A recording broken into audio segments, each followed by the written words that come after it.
Hello. If you already watched this whole compilation, uh, I'm sorry. I probably should have done this in reverse order.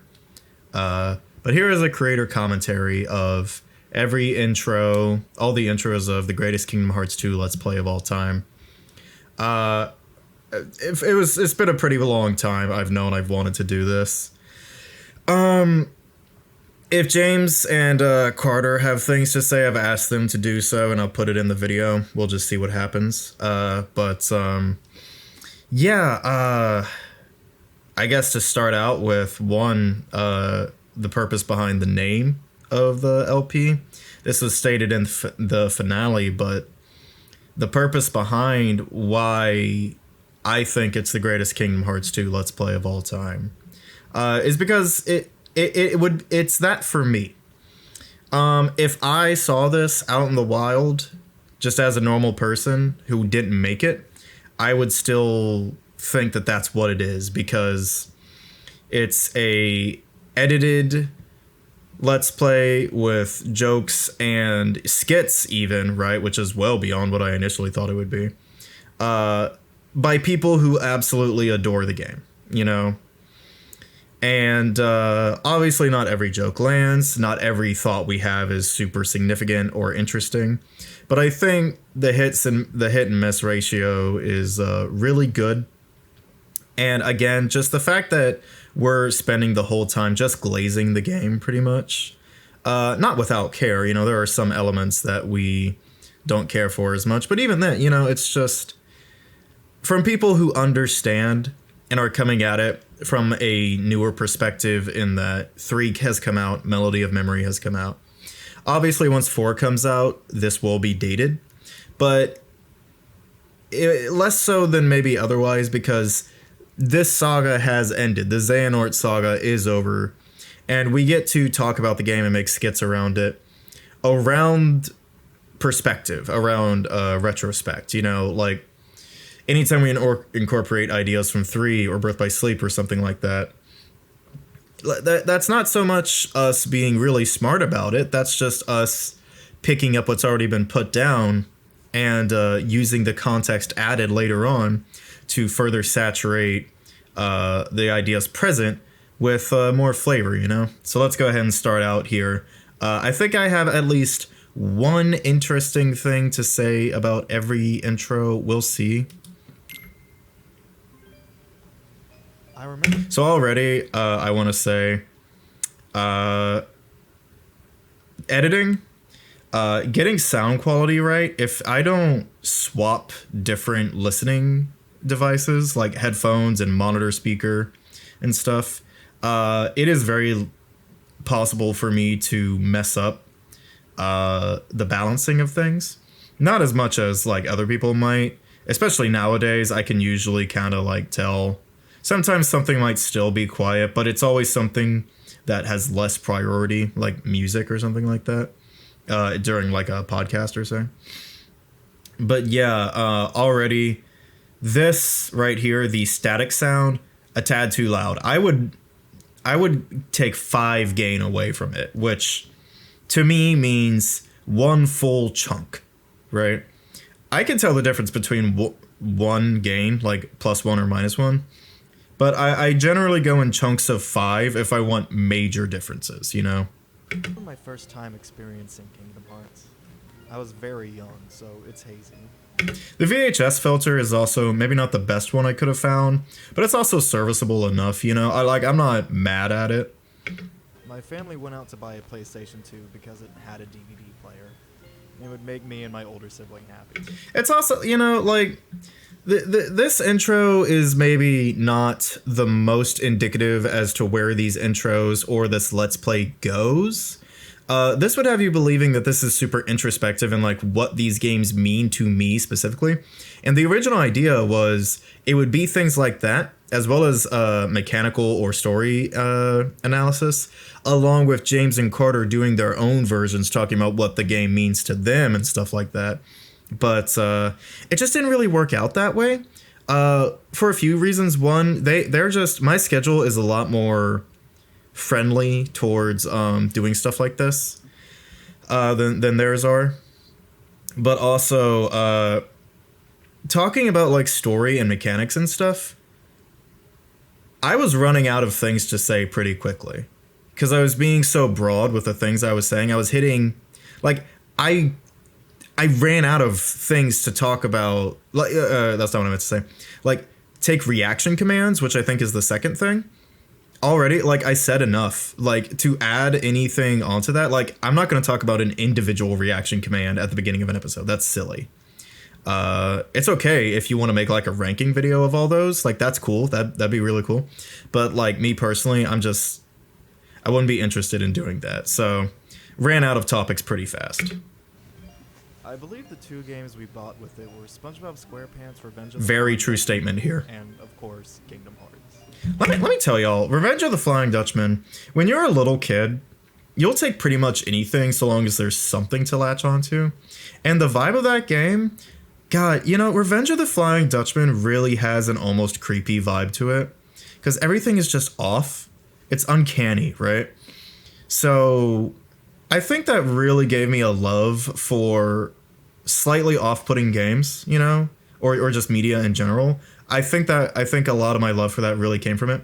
For real though, Revenge of the Flying Dutchman, not only is the game just shit on its own, but like the PS2 version would crash. Oh my god, it would crash. And me as a kid who didn't take good care of his discs, I thought that was on me. No, that one was actually, and mind you, some games were on me. No, Flying Dutchman is just like that. Every time you go into a loading screen, you're at a genuine risk of crashing. Anyway, wow, this is gonna be fucking long. Individual memories are especially hazy, but I remember watching the opening, hearing Simple and Clean, and watching my sibling play the Dive into the Heart tutorial. Considering how young we were, it was like... These are all true statements. For how much I remember Kingdom Hearts 1 as a child, the fact that I don't remember any marketing or anything for 2 is bizarre to me. Like, it just appeared in my house one day and Rachel started playing it. Funny thing, yeah, I keep saying sibling, and I showed Rachel these intros and stuff, like the stuff I've been working on over the holidays, and she was like, you can say sister, it's okay. And I was like, okay, I should have asked you. But yeah, Rachel, I remember her playing it so vividly. So vividly. And 2. But it's just, by the way, funny thing. When I was a kid, I thought Kingdom Hearts 1 was better than 2. And that I could tell you why. It's because 1 had more elements of exploration and just being immersed in the worlds. Like, Traverse Town, Deep Jungle, like literally any of that. Just there's so much to do and so much to see. You just really feel like you're in those environments. And if you experiment enough with something, something will probably happen. Kingdom Hearts 2, it's just hallways with combat, and as Nakey Jakey put it, a goopy goblin gamer brain. As a haver of that now, of course I prefer 2, but I can understand why a child would prefer 1. Hell, plenty of adults still, you know. I love character action games, and 2 hits those notes pretty well. So yeah, of course I prefer that. Mind you, I'm really glad 3 brought back a lot of the explorative elements. I'm super glad. Pirates is my favorite game. Pirates is my favorite world in KH3 because just sailing around and checking shit out, like, it's super duper fun. We are 35 seconds into this video and 9 minutes into the current one you're watching right now. That is crazy. Probably the coolest thing either of us had ever seen. Every day I'd watch my sibling make slow and steady progress. This footage here is reused footage from the KH1 story summary video I made, which is linked at the end of all the KH2 episodes. If you haven't seen that, it's pretty good. James did a second version, editing it down to be only 5 minutes long, and it's super duper good. We're really proud of that, and I'm proud of him for like cutting the fat. Progress through the game. It was like watching a serialized cartoon. Oh, you know what? Hold on. Seeing some of my favorite Disney movies being turned into... Yeah, right there. I didn't even use the original video. I just went on YouTube and grabbed it. I just OBS'd and grabbed it. Isn't that so fucking funny? Jesus. I'm talking about this right here. That's, yeah. You'll never unsee it. There's gonna be plenty of that during this. Turn into explorable worlds. As well, being introduced to the edgier Final Fantasy designs and characters did a lot to shape my view of cool. I like this joke. I especially like the PNG background. I think that's really funny. Thinking back, I wonder if watching my sibling play the game opened my brain up to the idea of watching someone play video games as a legitimate form of entertainment. And that's a really interesting thing. So many people watched their elder siblings play video games as they were growing up, and then, you know, would eventually get the controller, or they get to be player 2, something like that. But like, watching a video game being played is a fairly universal experience, especially for people. That hasn't gone away. People still do that. Kids still do that. Like, it's different kinds of games. It's like you're watching your older brother play Fortnite or something, right? You're taking turns maybe. But yeah, like, watching games, that was never not a thing. In arcades, people would gather around and watch people play Street Fighter or watch someone kick ass in Donkey Kong, right? You know, like, this has always been a thing. And this is the apex of it all. I'm kidding. I mean, it was really just a Let's Play when you think about it. To be honest, I don't remember seeing a commercial for Kingdom Hearts 2. In my mind, Kingdom Hearts just ended on a heart-wrenching... Cool commercials, by the way. One that stuck with me until this day. We had Chain of Memories, but to me, it was just some side thing. I had no idea it was the canonical sequel to my favorite game. I don't remember how we... I wonder if I should be talking over this. I don't know if my siblings... I think I've run out of things to say for this one. It was just on a Walmart shelf one. Oh, no, I have one last thing to say. I do remember seeing the amazing box art for the first time. Amazing box art. I remember Alright, here we go, putting here we it go. on our PS2 and being greeted by absolute... This image is exactly this big. Tin gave me 2 versions of it. One has God rays of light coming from the sun, and they only go this far, and I was really stupid in not taking that into consideration. So there's just an obvious break here. I hate it. I really wish I hadn't done that. Absolute peak. Also, I got so fucking tired of hearing absolute peak while editing this specific video. Also, oh my god. PS2 and being greeted by absolute peak. This is a really fun... I like this. This is funny. Seeing all the, like, Epic Games UI and stuff, that shit made me laugh. That, like, immediate break of, like, immersion. I think it's funny. It's hard to put into words just Okay, so reaction commands are number 3. Twist is for Kingdom Hearts 2. This will contextualize it the easiest. It was 2005. We were just on the cusp of the internet becoming a mainstream thing, especially for something as benign as a video game release. So I'll slow it back down once we get to, like, the maybe skits. something in a magazine, if you had that subscription. To the point, especially if you were a tiny child like me. I like that joke. I like the weird picture of Gohan there. Like, look at his fucking head. That is crazy.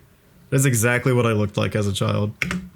The absolute mystery of Twilight Town, Roxas, the Nobodies, these mysterious time freezes and stuff, literally none of it made any sense to me at all, and it was the most titillating thing I had ever seen in my life. I'm so serious when I mean I think so many people are on No More's wild ride forever because of the intro. I'm spitting here. I was spitting. I was talking that good shit. Also, you can really tell which intros I wrote down and which ones I'm just doing off the cuff. This one is obviously off the cuff, and the previous one was written down. I'm also super bad about, like, repeating myself, like repeating certain words or phrases, like, in a row when I'm doing it off the cuff. I'll have more examples, definitely. But yeah, absolutely. Nomura was cooking so fucking hard with KH2's intro. And it's like the fact that you get all this payoff to all this mystery and stuff. I don't know. Like, I think that really did convince a lot of people. Certainly me. The fact that 4 is so mysterious to us right now. Well, 3, like 3, you know, we didn't know how it would end per se. Well, we kind of did. Like, it's like aside from one detail, we pretty much predicted exactly how the ending was gonna go, right? Like, it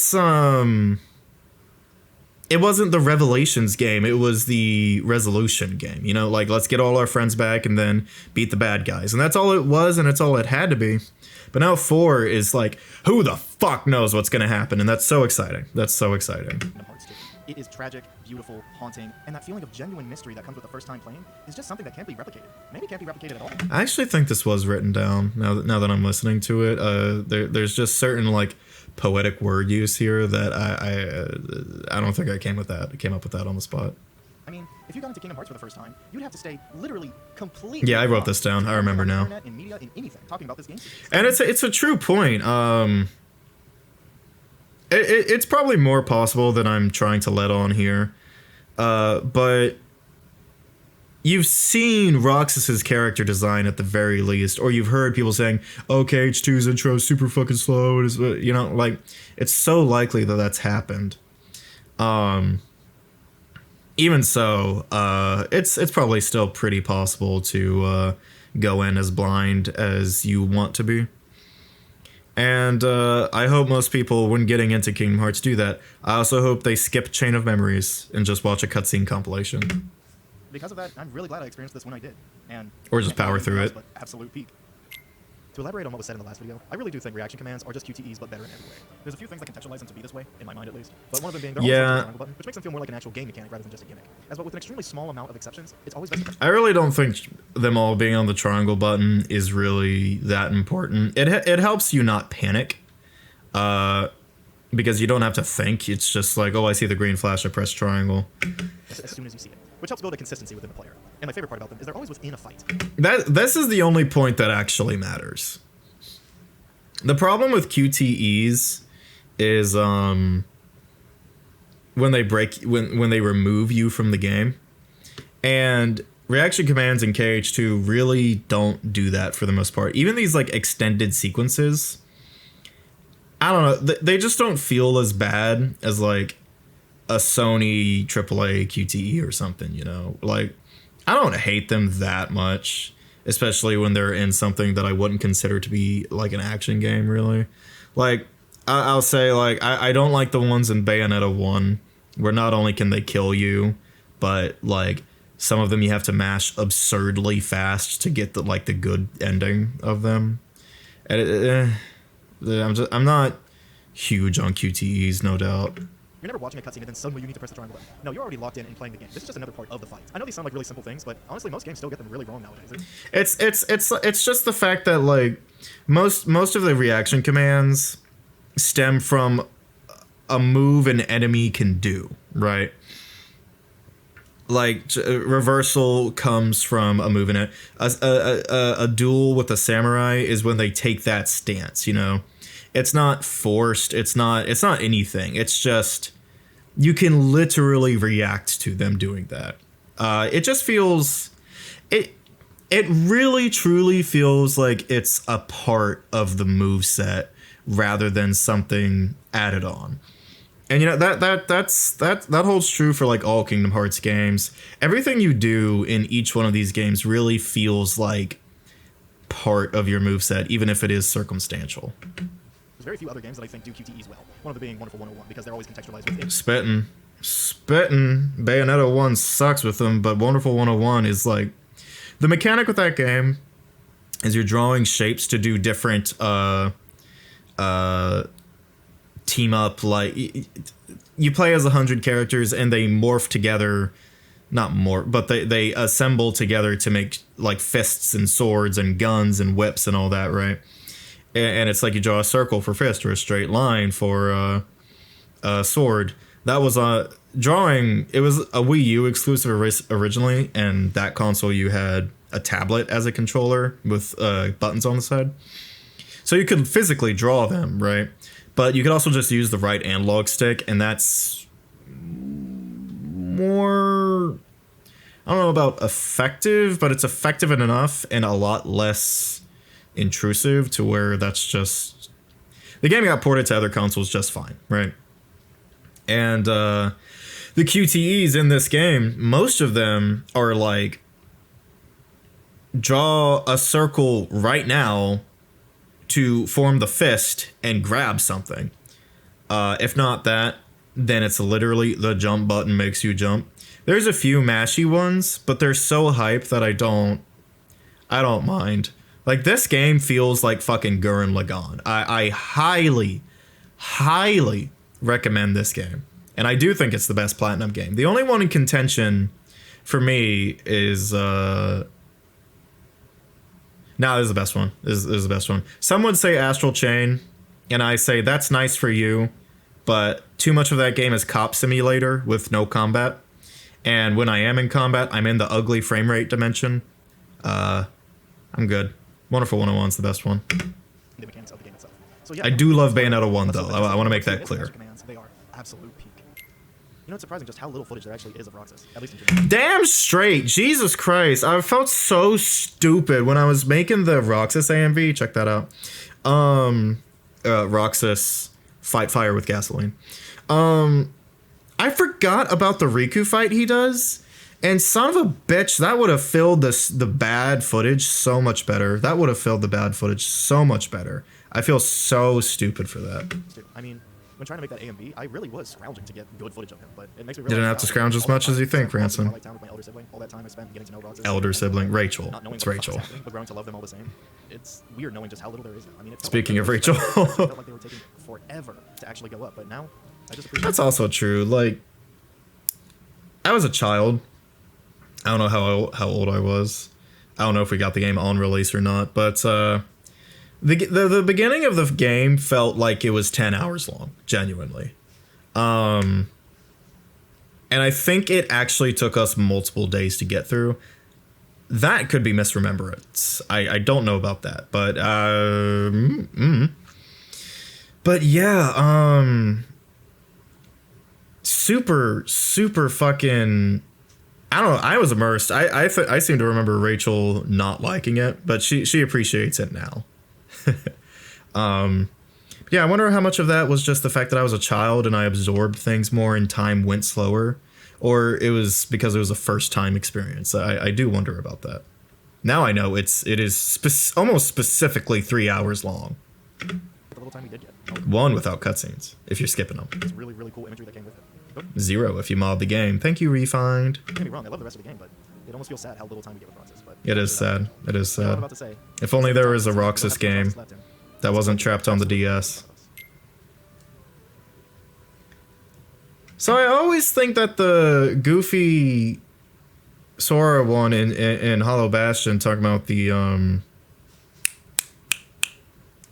lost Praga, the corrupted save, is the first VR chat sketch. But I guess technically this is it, except this isn't a sketch, you know? Which, by the way, that originated from, in those first episodes, I was green screening in VR chat stuff a lot. Or not even green screening for some of them. Like, I have Roxas awkwardly walking away from Pence in one scene. That's just in the Twilight Town world. And, those were really good, the cutaways and the green screen stuff. They just took so much time, and we started to figure if we're gonna put a lot of effort into something like this, it should be in the beginning for a multitude of reasons. One, so that everyone sees it, and two, it's a statistic fact that if a person watches the first minute of a YouTube video, it's something like they're 90% likely to watch the whole rest of the thing. So obviously, like, starting them with like funny or cool or interesting sketches, it just makes sense. And I certainly don't mind putting them at the beginning. I think it's cool. I think it's fun. It's the one time where, like, algorithmically something works out with me where I'm like, no, I'm totally fine with this. I'm totally fine with doing something that works with it, right? Still, if I had more time, I would have put more inserts in the middle of the episodes. I still did it sometimes, but it was very rare. But yeah, I had already been doing that. And it's like, well, I have the Roxas Avatar. I have the Twilight Town thing. And I figure, like, we're still going the, like, personal route with these. So I figure let's go ahead and do this. I do like this initial joke. I mean it. This made Ricky laugh really hard when he saw it. I honestly should have just ended it here. It would have been funnier. That looked a lot better at 2x speed. Also, this Roxas avatar, kind of bizarre the way he just looks. Like, he looks... His eyes are super whacked out. I don't know what I'm talking about there. Why am I walking like that? It was probably something with my legs that y'all couldn't see. There's not much to say with this. Like, I don't think I have anything to add. Like, yeah, I was moving and I thought it was just neat how it lined up with Roxas having to end his journey. But it's like, the move itself was something I wanted to do and was happy to do it. Like, there was nothing bittersweet. I'm much happier. I'm still in the place I moved to, and I'm much happier here without a doubt. And yeah, it's all good, honestly. I like that good for me for remembering the exact route all the way through Twilight Town, all the way to the mansion. That's honestly good for me. Also, God, what Roxas looks whacked out here. But yeah, like, I get what I was going for here, but like, I wonder if it was very worth it compared to just leaving it at that initial joke, because it was a really, really good initial joke. All right.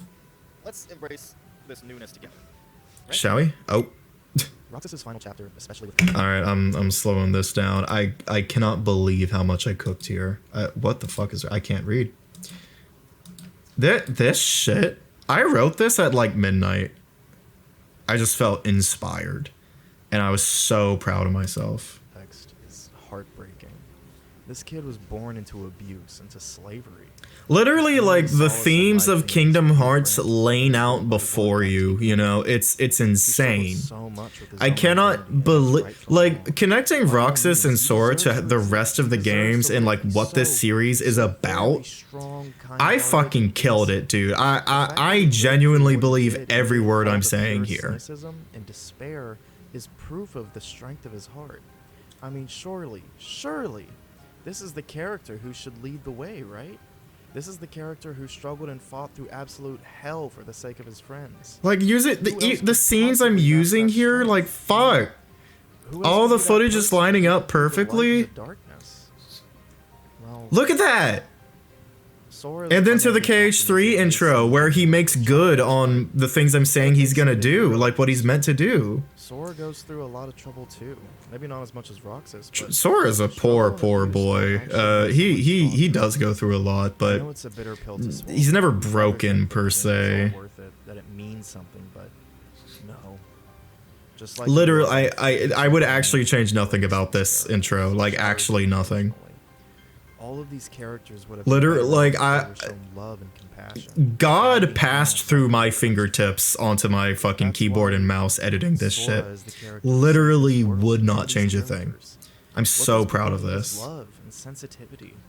They've spent so long. Look at see themselves getting out of it with more darkness. Sora's love, his friendship, his Terra and Riku getting themselves out with more dark. It's perfect. Make them truly strong. Inspiring hope in others and showing them that the only true form of strength is love. That's the whole theme of this series, by the way. Like, yes, Sora and Riku are gay, and like that's the truest form of love that we're gonna end up on. If Disney or Square won't fuck with it, but if Disney lets it happen. But like, my God, did I just hit the nail on the head with this? I truly believe the series is about overcoming trauma through love, not struggle, you know? God damn. That's why it couldn't be Roxas.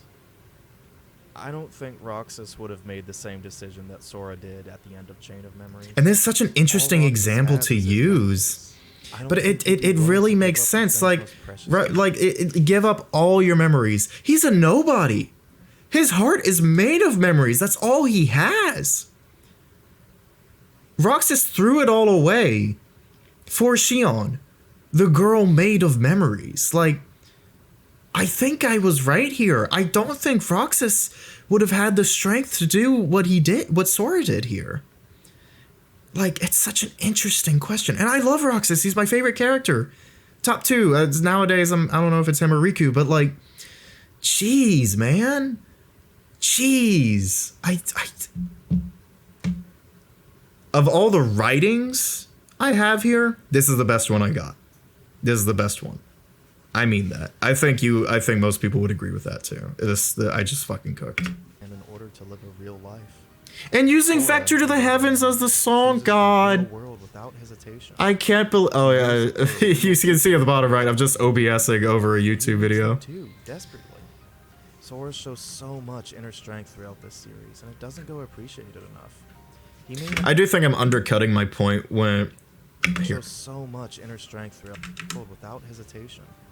He knows that there are real people he cares about who need him. And he needs them too. I think saying he needs them too kind of undercuts that point of like the selflessness. But it's also kind of true. Like, Sora does need his friends, and he needs his real friend. Maybe I didn't. Desperately. Sora shows so much inner strength throughout this series, and it doesn't go appreciated enough. True. He may not be the chosen Keyblade wielder, he may not be special in a metaphysical way, but he is the hero of this story. The story that I'm once again telling you is absolute peak. I like that him not being special is still probably true. Like, we're doing this Child of Destiny stuff, and it's probably Riku, and I think that's neat. I think that's really, really cool. The music's well and everything. Fuck. God, the combat was straight into this, which is this one is very off the cuff. Not super proud of it. I'm just yapping. Like, this is nothing. I'm saying nothing new here. Everyone else has already said this. Oh my god, you can stay in the air during your combo and then you drop right back to the ground so fast. Wow. Yeah, we all know this. We all know this. And it's like, yes, that was a problem with Birth by Sleep and stuff, but like 3, it's not a problem because you can block and dodge in the air, so it's not the same type of deal anymore, you know? Like, I like 3's combat a lot. Like, the data fights, Limit Cut really show off the fact that the combat in 3 is really good. It was too easy to show itself off for most of the game, you know? I'm currently playing the game through again on critical. And you know, even now, even with that, it's just like, huh. Interesting. Yeah, here's the first sketch. Yeah, I'm so sorry about the subtitles. They took time. They took so much time, and I couldn't find the time or motivation to do them most of the time. If I could go back and add any one thing to all these videos, it would be these subtitles. But it is what it is, right? These new textures are amazing. I can see everything so much more clearly. Isn't this amazing? And yeah, this was genuinely supposed to be a one-off thing. This was supposed to happen once. And this one, this episode blew the fuck up. I still think this is the most viewed episode in the LP. And I have to wonder how much of that has to do with this intro sketch, you know? Also, I like how Sora looks at the camera there. It wasn't intentional. Pretty much, with the characters, when their eyes move, their eye movements are almost always unintentional. Sometimes, near the end, I start to learn to work around them. But, like, it just so happened that Sora... Yeah, we were. Why do you ask? I mean, do you think that'll be a problem or anything? Like, he's asking you, the viewer, do you think that's gonna be a problem? I think that's really funny. I like that. I also like that. It looks good. I think it's funny. It's a good sketch. I wouldn't change much anything about it. I think, yeah, no, I'd fucking cook. So this one is the first one with like Carter and James, you know, there in real time. And the thing about these is one, we never scripted them out. We specifically ones like this, like the Jack Skellington one in the future. That one, it's just like this. It's more improv. We just had an idea of where we wanted it to go, and we just moved it towards that way naturally. And the fault with doing it like this is VR chat has a considerable delay when speaking, so it's never people reacting to each other fast at all. It's always blah blah blah, pause, blah blah blah blah blah, pause, blah blah blah blah. It's awkward, so it's not as desirable. I do really like Goofy driving the ship. I just don't think we ever get to see that, and I think it's really funny. Well, boys, it looks like we got a choice of two different worlds here. We can either go to what looks like a Chinese-looking world or some sort of castle. I don't know. Also, during these, my connection with the headset is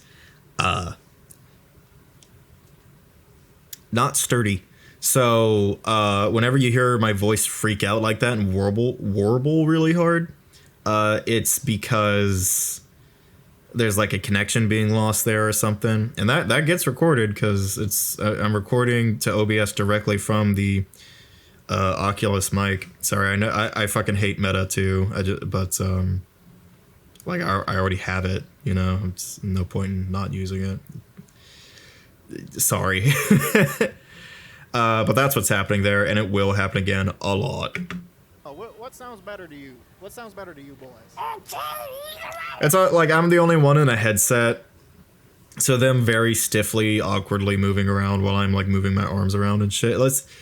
There are reasons beyond scheduling issues that we didn't do these more, but it was mostly scheduling issues. Also, Carter's Donald voice, of course. Beautiful, perfect, amazing, love it. And I really like James's curt delivery. God damn, look at the way James turns Sora's head there. That's creepy. Why did he do it so slow? Donald. I would have done one less Donald. It's too many Donalds. We know that's like the word. Voice. You can stop. Also, like, you could really tell, like my voice, during a lot of these sketches, I'm losing the Goofy and just becoming a country, deep-voiced Ransom, you know? And it's like, I kind of just lose Goofy throughout this Let's Play because I more just start doing my own interpretation of Goofy. It's interesting. It's like I'm not trying to imitate the voice actor anymore. I'm just trying to be the character, especially with Sora. Like, I am not trying to be Haley Joel Osment. It's just, if I voiced Sora in Kingdom Hearts, this is how I would do it.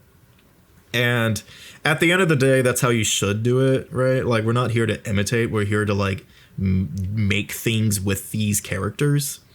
So I am actually pretty happy with the way we went about that.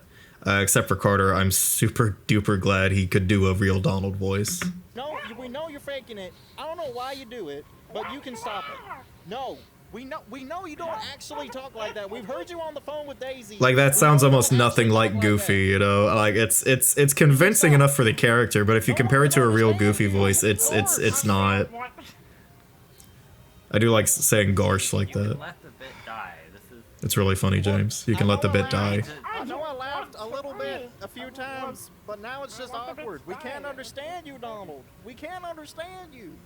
And you get on to me for my voice. Y'all always making fun of me for my Garsh. I like looking, like, the anatomy of that ship is so ridiculous. Like, having to turn all the way around like that to look at your crewmates is so funny. Daisy would be embarrassed. This is why she wanted to send you away.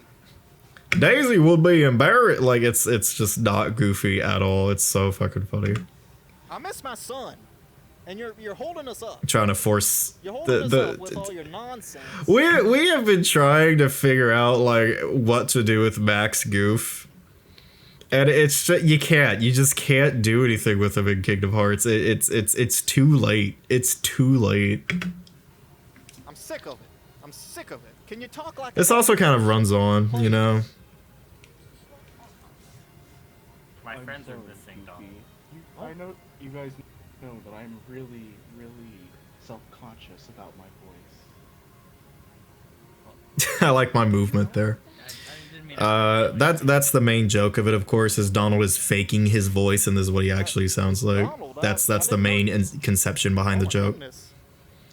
Gosh, not Oh, also, like, I'm like adjusting my headset there when I put my hand through my face, through Goofy's face. That it's always that. I do that all the time in these sketches. Just watch out for it. It fucking happens. Especially during like the more live recorded ones. Did you see how bad that was? That jitter? Let's look at it again. So the Chinese world. Christ. Lord. The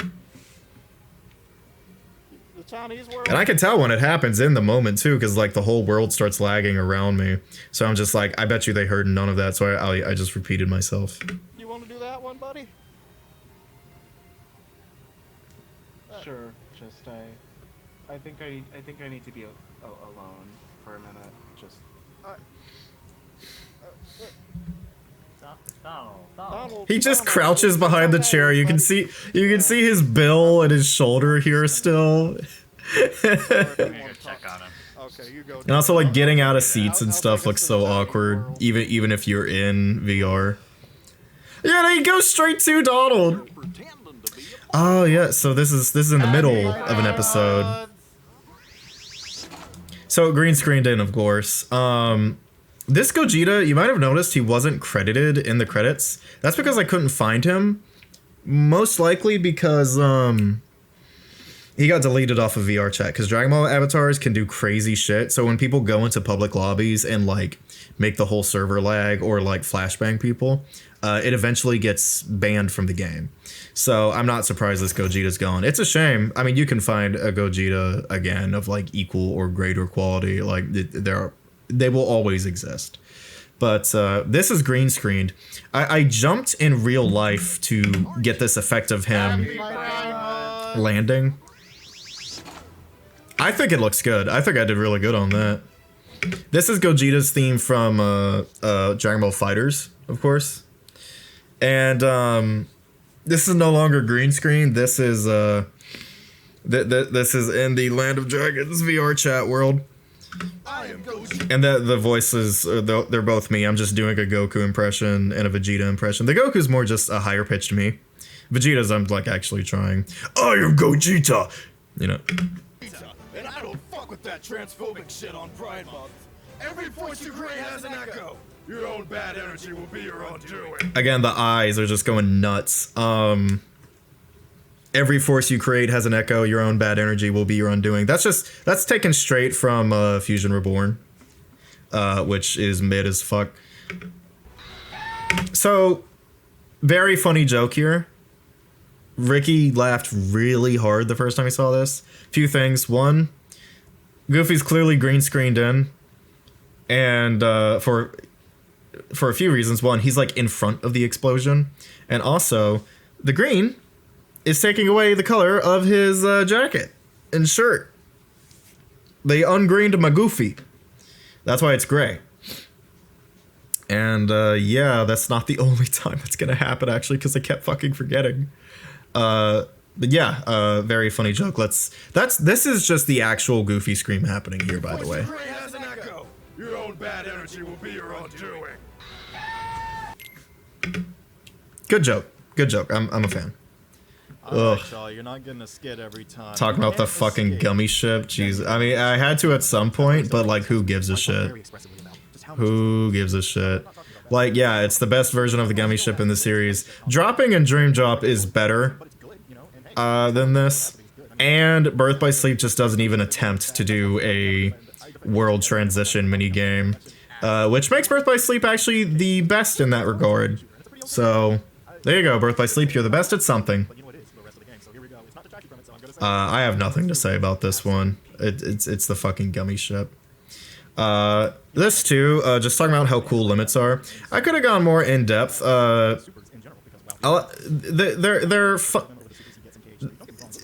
draining your entire MP bar on this instead of healing. They had to do a lot to justify that. So they make it invincible and make them do like a shit ton of damage, and it worked out. It is very balanced. Limits are genuinely used in like high level gameplay along with like other magic spells and curing and all that. It's really well done system. All right.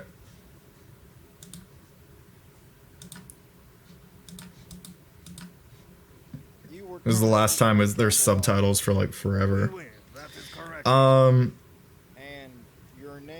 I am actually holding up my arms in real life to do that pose, and I'm really proud of how well it looked, how good it looked.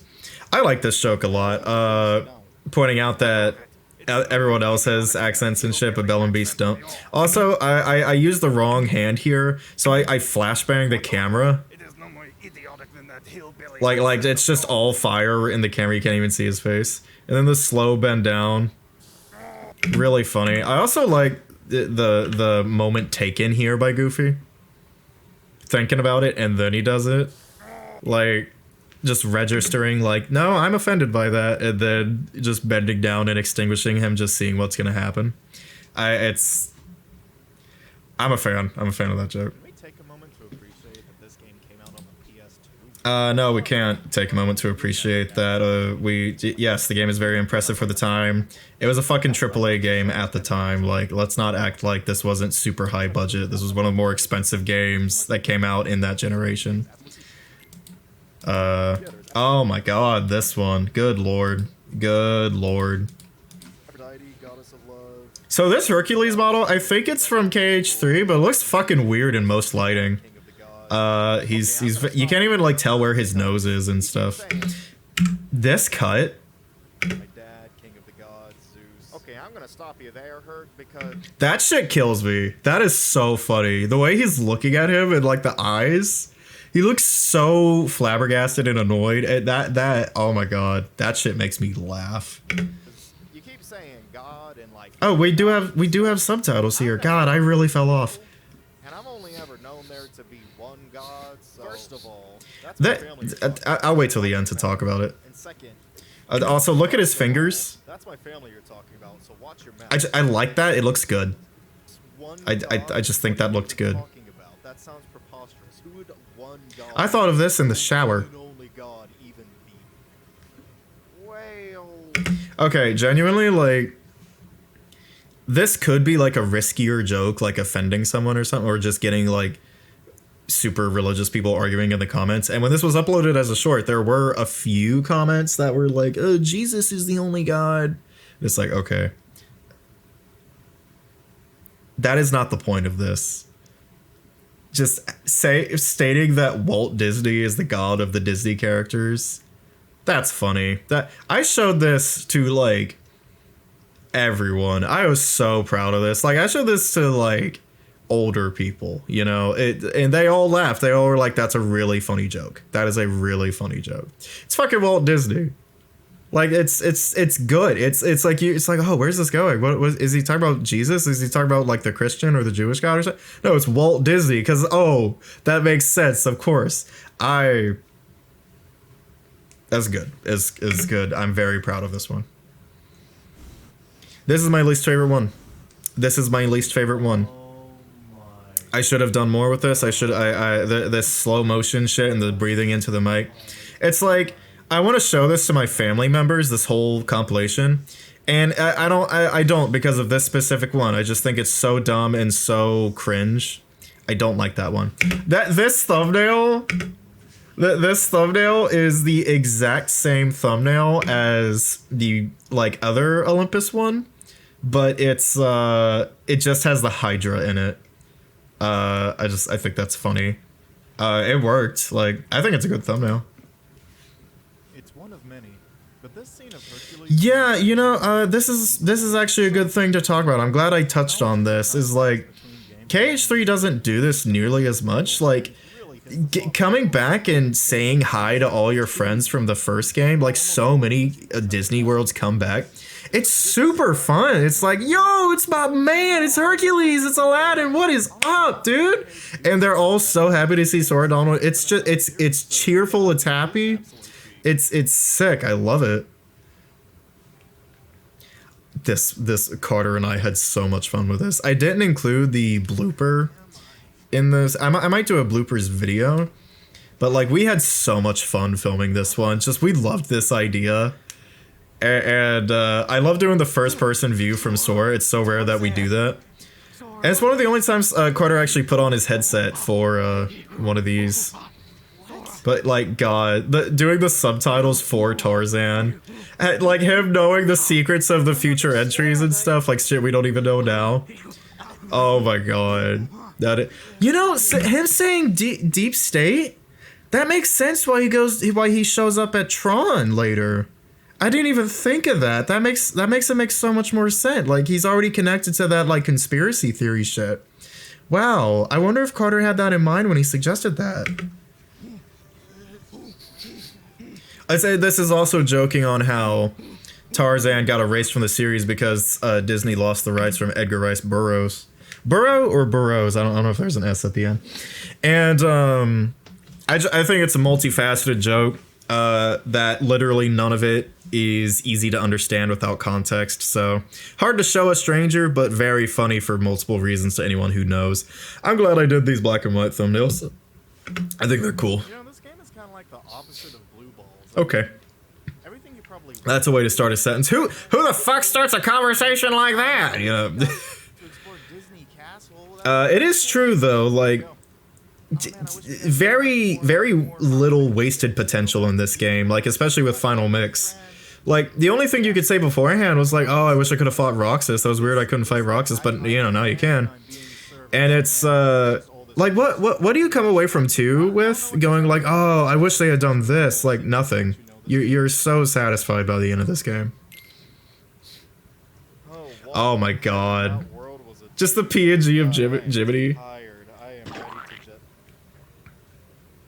I love the way his neck just snaps down. It's so funny. Look at his fucking head. He's so shocked. This is the start of Flaccid Canon, by the way. We just made a decision. Jiminy is actually dead. As far as we're concerned, he will not show up in another sketch. And over time, Flaccid Canon became more and more of a real thing. Like we are committed to it. Well, I'll talk more about it later when it comes up. But yeah, like in Flaccid Canon of Kingdom Hearts, also Flaccid Canon, every game we play takes place in the same universe. That's why there's that mouthwashing joke at the end of that series, where Curly is drifting through space and Sora, Donald, and the gummy ship hits him. That's canon. And the Crash Bandicoot thing here. So just letting y'all know that. God damn. It's such the Deltarune ass Splat, the cartoon Splat. It's so funny. And Sora just not knowing what to do for a minute. I'm really proud of most of my voice acting throughout this series. Like my panic and shit. Not the character panic, but like the emotion. Like I'm really proud of it. I think I did well, and everyone else too, especially Rachel. Jesus Christ, we'll talk about that when we get to it. I think I just sat on Jiminy. Oh boy. Oh. Boy. And the brown like Nickelodeon Splat, and it, like removing him when Sora goes in front of. Oh, but God, I hate how easy it is to walk over the fucking deck in the chairs in that gummy ship world. It makes it so hard to do anything natural. Also ignore the 2 keyblades right there. Goofy! And so I didn't set the height correctly, so Sora's standing on his toes the entire time. Goofy here, I'm really glad this worked out. I literally just recorded this from the other side of my room, and it sounded great. Hey, It's I just so sat on funny. Jiminy. Well, what'd you do that for? Well, I didn't mean to. He was sitting in the chair. I discovered how useful the facial expressions were on these characters later, and I definitely would have used like the more shocked one here, or the sad one or something. Like, I wouldn't change very much about this at all, but I would change his face once he sits on him. Why would he be sitting at the? Is he He's not okay? God, He's that's a little so funny. well-stayed. What's it? Goofy saying who's gonna write our journal now? Like, that's what he's mostly concerned about. Not that Jiminy died, but it's like, who's gonna do our task? Like, there's so many fucking jokes. It's just joke after joke after joke, funny phrase after funny thing after funny. I'm so proud of this one. What do you want me to do about it? I didn't. Why would he be sitting in the chair? Peeked the fuck out of the mic. Journal entry number 1. God, this one, this Don't know is why not I a decided trilogy. to This is a quadrilogy. but This is a ever since we 4-parter. woke up, I've had this But feeling that it's something this I'm is doing, almost like it's an obligation or routine. Regardless. this is really thinking on, like, Sora carries so much weight on him and he doesn't talk about it. This is canon, and it's like, not just classic canon. This is canon, and it's like, I've been lashing out. okay, I gotta talk. So one, Sora is writing in a journal because Roxas was instructed to, during his organization days. And that's like very, like, that did happen. So the Roxas inside of Sora, it's just that feeling is still there. It's like, I just feel like I have an obligation to keep up a journal of how I feel and stuff. And it's like, I wanted to talk about anti-form. I wanted to give like a canon explanation behind that. I wanted to do this and that and the other. We never really gave a canon explanation for anti-form itself, but we gave like how it makes Sora feel and stuff. And I think that's more important in the end. Used to, I fought out of a sense of survival. And it's like Sora, Roxas's emotions affecting Sora, I really wanted to play with a lot. Like, having Sora fight out of a sense of like, I know what it's like to lose a friend and I'm just deathly afraid of that happening again. Like, it just works. It makes sense. Like, I'm explaining it, but I feel like I didn't have to explain it at all. I feel like if you like knew about Kingdom Hearts, it's like you knew what I was doing here. And that's what this series is for. This is for people who've like played the whole series, you know? Towards an end goal, like a keyhole. Now, Also, again, would have had Sora look sad. Nice head scratch there. Would have, makes it especially clear is when I use the new powers. I don't know. I tried putting a pencil there in the second one, and it looks okay, but I don't love it. Kind of dropped the thing with anti-form feeling like good, like I'm letting shit out. I don't hate the idea, but I didn't have anything to do with it, you know, so... Like, I keep the, he doesn't remember using it and it scares Donald and Goofy. I kept that later on. But, I just kind of forgot that I forgot that he said that, I'm not gonna lie. Sometimes, though, I don't remember the fights. I think, like, he doesn't remember being a Heartless super well, I'm pretty sure. Also, I don't think that footage was super clear what you were supposed to be seeing. I should have zoomed in on Anti-Form Sora or something. Also filming this, it's like I'm not listening to my voice in the background. I'm just sitting there wiggling my hand like I'm writing something down for like a long time. Just giving myself enough time no matter how long the voiceover takes. So this is probably like a 5 or like 7 minute video of me just wiggling my hand. Is that these aggressive feelings aren't directed at my friends. But yeah, just setting the stage for like Sora has some inner conflict due to Roxas and his own feelings. Like, he is tired, he's getting tired. Sora's just looking so plain here. God, I wish I had done something with the face. I could have done something with the face. I don't know why I wasn't doing that. My heart aches like it never has before, and Yeah, on my way. Goofy using the exact same phrasing as Sora's mom there. I don't know why I did it. I just felt like it was appropriate. It was like the right thing to do. I wanted to tug on heartstrings, I guess, but there wasn't a direct purpose behind it. There is for a lot of the stuff I do here, but that one was more just like, ooh, what if he says the thing? What if he quotes the thing from the game? You know, like it's just kind of a fan bait, nostalgia bait thing. I like it, so I think it's fine. Atlantica is optional, and that's why Kingdom Hearts 2 And the joke had to happen at some point. Again, like this one was filmed in real time. I think this is my favorite performance of Sora by James. I just he plays him so innocently, and it just works really well, especially because he's so happy. Also, Flaccid Cannon, they always had the pirate outfits. I think if KH2 had a remake, that would be the case, you know? So you feel me? Like, just so yeah, Flaccid Cannon, they look like this. Of course they do. On the island, it's so beautiful. Man, I love being a pirate. Riding pirate ships. Whoa, And... Sora. Yeah? Yeah? What's up? Donald and I have been talking. Do you know what a pirate even is?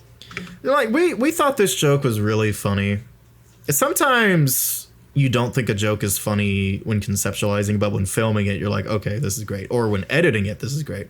But sometimes you think a joke's super duper funny, and then you actually make it, and it's like, it's fine. Like, I'm not in love with this joke. I would have rather scripted it, I think.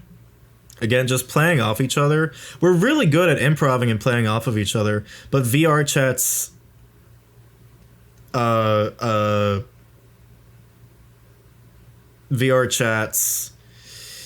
delay, god damn. It made it so difficult to make it seem natural and funny, you know?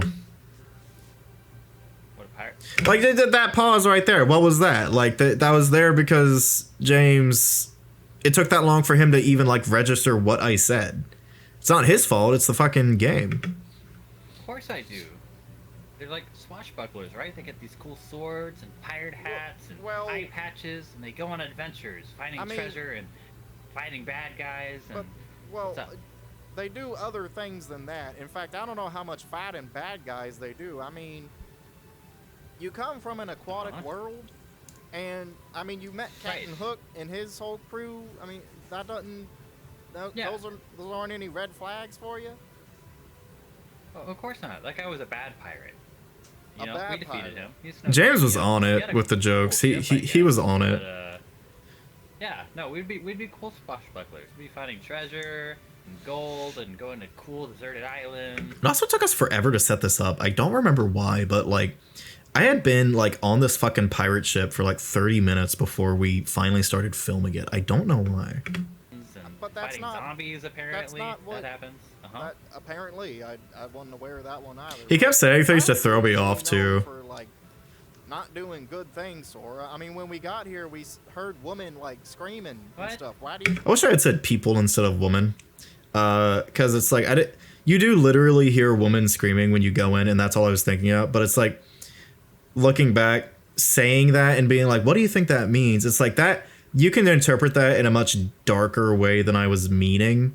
And it's like, if we're talking real pirates, I mean, yeah, right? Like, I'm not lying. It's not a lie to think that, but it's like, it's not incorrect. But it's just like, that's not what I meant. I just meant like, they're probably just terrorizing people, you know, pillaging and stealing and shit. Or killing, you know? And it wasn't my intention to do something like uncomfortable there. I think that is. I'm sure they were just having a fun time, Goofy. You know, like pirates. It's so funny, God, James. Like, none of this was scripted. James was just fucking on it. Like, good for him. He was killing me. He was killing me. Like, I was trying really hard not to laugh while he was saying this shit. Ooh, drinking. You know, drinking, swashbuckling. Sora doesn't know what drinking is. He doesn't know what alcohol is. You know Jack's what? a good pirate. We also had this where it's like, we don't trust Jack Sparrow for some reason. That cut, goddamn, like we couldn't get, like, that cut is there out of necessity. Like there was nothing. We did not get this all in one clean take. We couldn't stitch them together in a natural way. Like, this is the best you could have gotten. Either that or we refilm the entire thing, and it's just, I'm sorry, this is my biggest shame. Is that fucking cut right there? It's so bad. You know what? Like, look at this. You know what, Sora? Look at that. That's fucking awful. Your youth and optimism and innocence, frankly, keeps this ship afloat. So you know what? You keep being you, little guy. Head pat again. We love you, and you don't have to. Thanks. Yeah, sure thing, but just. You know, I don't sound like Goofy at all there. I guess I sound like Riku. That caught me so off guard. That was me in real life just being like, what the fuck does that mean? That's the one thing I really like. Don't spend too much time around Jack, okay? We're worried about you, okay? Which one, Jack Skellington or Jack Sparrow? Now that's a James joke right there. Sora wouldn't even say that. That's just James being James. It's funny. You have fun. You have fun. We go back. Very silly. I take it for granted nowadays. God, like, talk about running out of ideas for this kind of thing. We're talking about, like, oh, Pirates of the Caribbean was done so well. It looks so real, and the skeletons in the moonlight, like, dude. Everyone knows. We're just stating the obvious. We're not saying anything deep. We're not saying anything complex. You can, as you can see, I really just eventually decided I simply must only do skits, like VR chat skits. It's the only way to go. It's the only way I can do it and like it, you know? Oh no, this joke. Be honest with me. Did you steal one of those cursed medallions? This is just some, like, night beach, by the way. I credited it, but, like, this has nothing to do with Pirates of the Caribbean or anything. It's just somewhere in VR chat. Of course I didn't steal no dadgum medallion. Frankly, I'm offended you'd even insinuate. That shit's I like this joke. It's funny. Very PNG, obviously. You can see like just bits and pieces here and there. But I think this is about, like, after that James one, like, as much as there was funny stuff there, VR chat just hindered it so much that it's like, I think structured, quick, scripted skits are the best way to go here, you know? And it's not the only thing we ever do, but, like, this is... I think it's about right here where I'm like, this is what I want to do, for the most part. I mean, who do you take me for? That's really funny. God, yeah. Sora, I'm a lesbian. I guess I just couldn't think of a single Aladdin thing to do here. And I did think of this joke at some point, and I was just like, well, I just really want to do this. I think it's really funny. I like Mia's performance as young Kairi in Selfie here. I think it's good. Oh, really? I didn't know that. But, like, this has absolutely nothing. I will say, I should have given Mia more direction there. She almost sounds like... How do I put it? Didn't know that. I'm a lesbian too. Like, I was going for awkward. I should have been more insistent on that, because I don't think Mia got that. It sounds like a really good delivery for, like, I'm a lesbian too. Let's have girl sex, you know? I did not give her enough direction on that. That's the only time I think I really messed up with that. She did great. I think she did really good. And of course, when she comes back as Namade, she fucking kills it. And of course, she sang the Sanctuary cover, which, fuck. Fuck. Oh my god, bro. I still cannot believe how good that was. Is there anyone on this First facial expression right here. I was really happy. This is a good joke. Obviously, this is a meme format. Like, I did not come up with the format of this joke. But, like, having Riku fade in with his theme, it's really good. This is specifically Crash to Insanity I'm referencing. There's a room near the end of that game that looks almost exactly like this. And that episode came out, like, really, like, the time span between it and this one was really close. So if you were watching every Flaccid video, there's a continuity there, you know? Just like with mouth washing. Ugh. But also, this is a picture. I'm not in a world. This is a JPEG. I took a screenshot of the game, zoomed it in so that the UI wasn't there, and I just green screened Sora and Crash in. And you know what? I think you genuinely can't even tell. I think it looks just fine. Sure. Oh, hey, Crash. It's good to see you, man. It's really good to see you. Oh, of course. It's the room that's similar to the one in your game. That's where I've seen it before. By the way, hey, man, I'm really sorry about the Smash thing. I really tried to get... touch me. That's just funny. That's Ricky's... Well, he's in the actual Let's Play a fair bit. But that's his one cameo appearance in the intros. And really...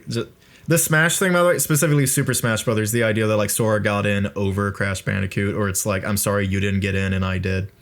And Crash just... this joke originated from the fact that this Crash avatar can make that face.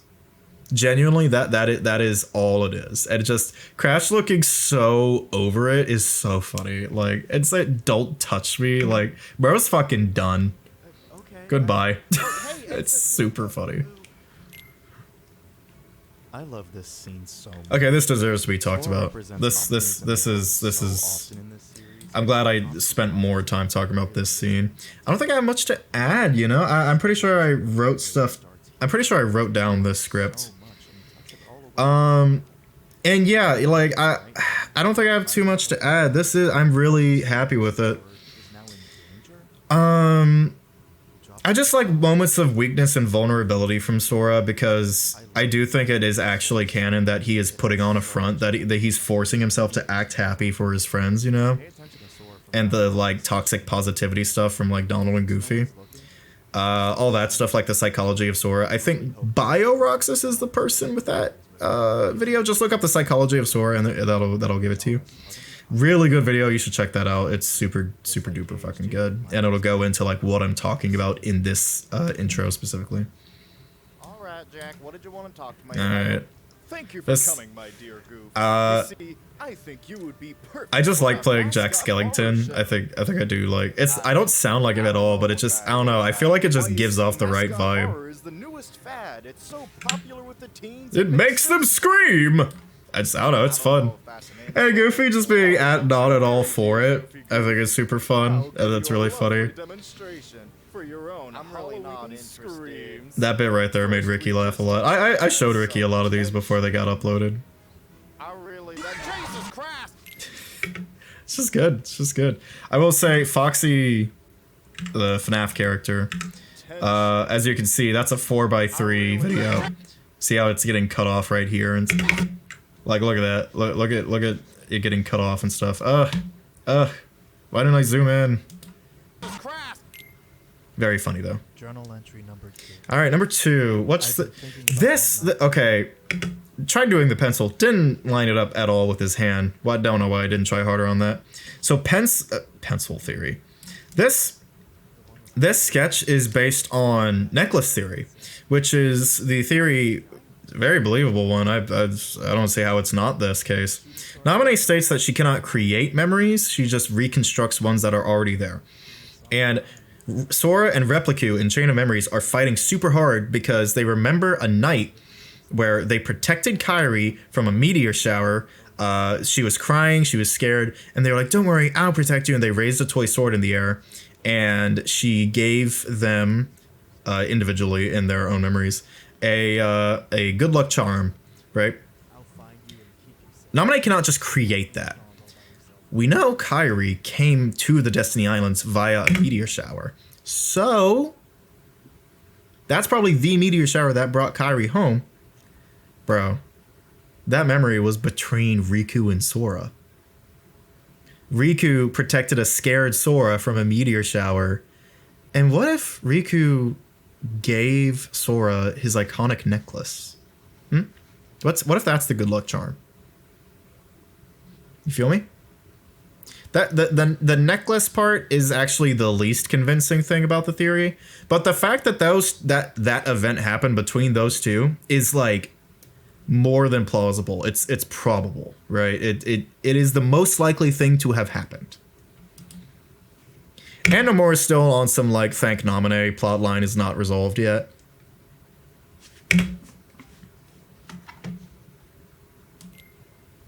You know, this is one of the only game series that's so Saturday morning cartoon. All right. We can end it. All right, man. I mean, you're right. Like, it's cool. It is sad. Like, I do like the structure of these games. I like the fact that they're like, you know, episodic. I like the episodic nature. But I mean, what do you want, man? Like, this ain't. Like, again, I decided to stop doing these for a reason, you know? They're just, unless I had something extremely substantial to say, I didn't think it was worth it. Because instead of that, you get this. Creatures of the Pride Lands, This camera angle already hilarious. your king has returned. The stiff Simba. Him in all his virility and his kingly That's the only thing Casey had to do with this Let's Play. It's the only thing he ever did for it. But I'm glad he did, because it was really funny. And it's just funny. It's really, really funny. Like, look at the way he falls. him in all his virility and his kingly It's just perfect. And me going, oh, like, that killed Ricky as well. It's all perfect. Also, flaccid continuity. This takes place directly after that. Goofy has been running away from angry citizens because he killed the king. I think I lost him. Hey, Goofy, have you heard about all this commotion lately? Also, why are you breathing so hard? Timon is suddenly doing a T-pose because he has to turn into the model that I can throw. This came from, we were hanging out after filming that Simba one, and I was just in VR chat, streaming to them, and Simba was on Pride Rock, of course, and I went to the top, and I was like, I wonder how far I can throw this thing. And I chunked him so far. I threw Simba like a frisbee, and he went miles. He went into space. And that made us laugh so hard. God almighty, I wish that had been recorded. It would have been the funniest thing. I would go back to that every day just to have a laugh. But we were like, okay, well, now we have to have a sketch of someone getting thrown as far as they can. And I don't have to say too much about this one. I'll say this is, for a minute there, we were having a third person film. Bless you. We were having a third person film the sketches, right? Or just a separate person. And it ended up that just wasn't the most convenient thing to do. But for a few of these, Ricky is filming and we're acting in front of him. This is one of them. There's a behind the scenes on this sketch, so you can go watch that. I don't really have to elaborate beyond that. It's just, it came together really well. That was, of course, the Marvel scream when Marvel vs. Capcom collection got announced during the Nintendo Direct. That was a pitched up, that was the scream I did there. I love using that scream. This one, I like conceptually. I would have executed on it differently. Ricky is filming this, by the way. This is Carter and I. Cloud. Please, dear God, tell me I credited Carter as Aerith in the credits. I think I did. What are you doing? This is just the end result of the Aerith lobotomy joke. My one biggest pet peeve with this sketch is VR chat. I don't have the feet, so the legs are just gonna do their best to stay under. They're gonna do their best to stay under the head at all times. So Cloud is just doing tippy taps this entire fucking video as I move my head slightly forward and back as I'm talking, and it's just look at his shuffly feet. It sucks. I hate it.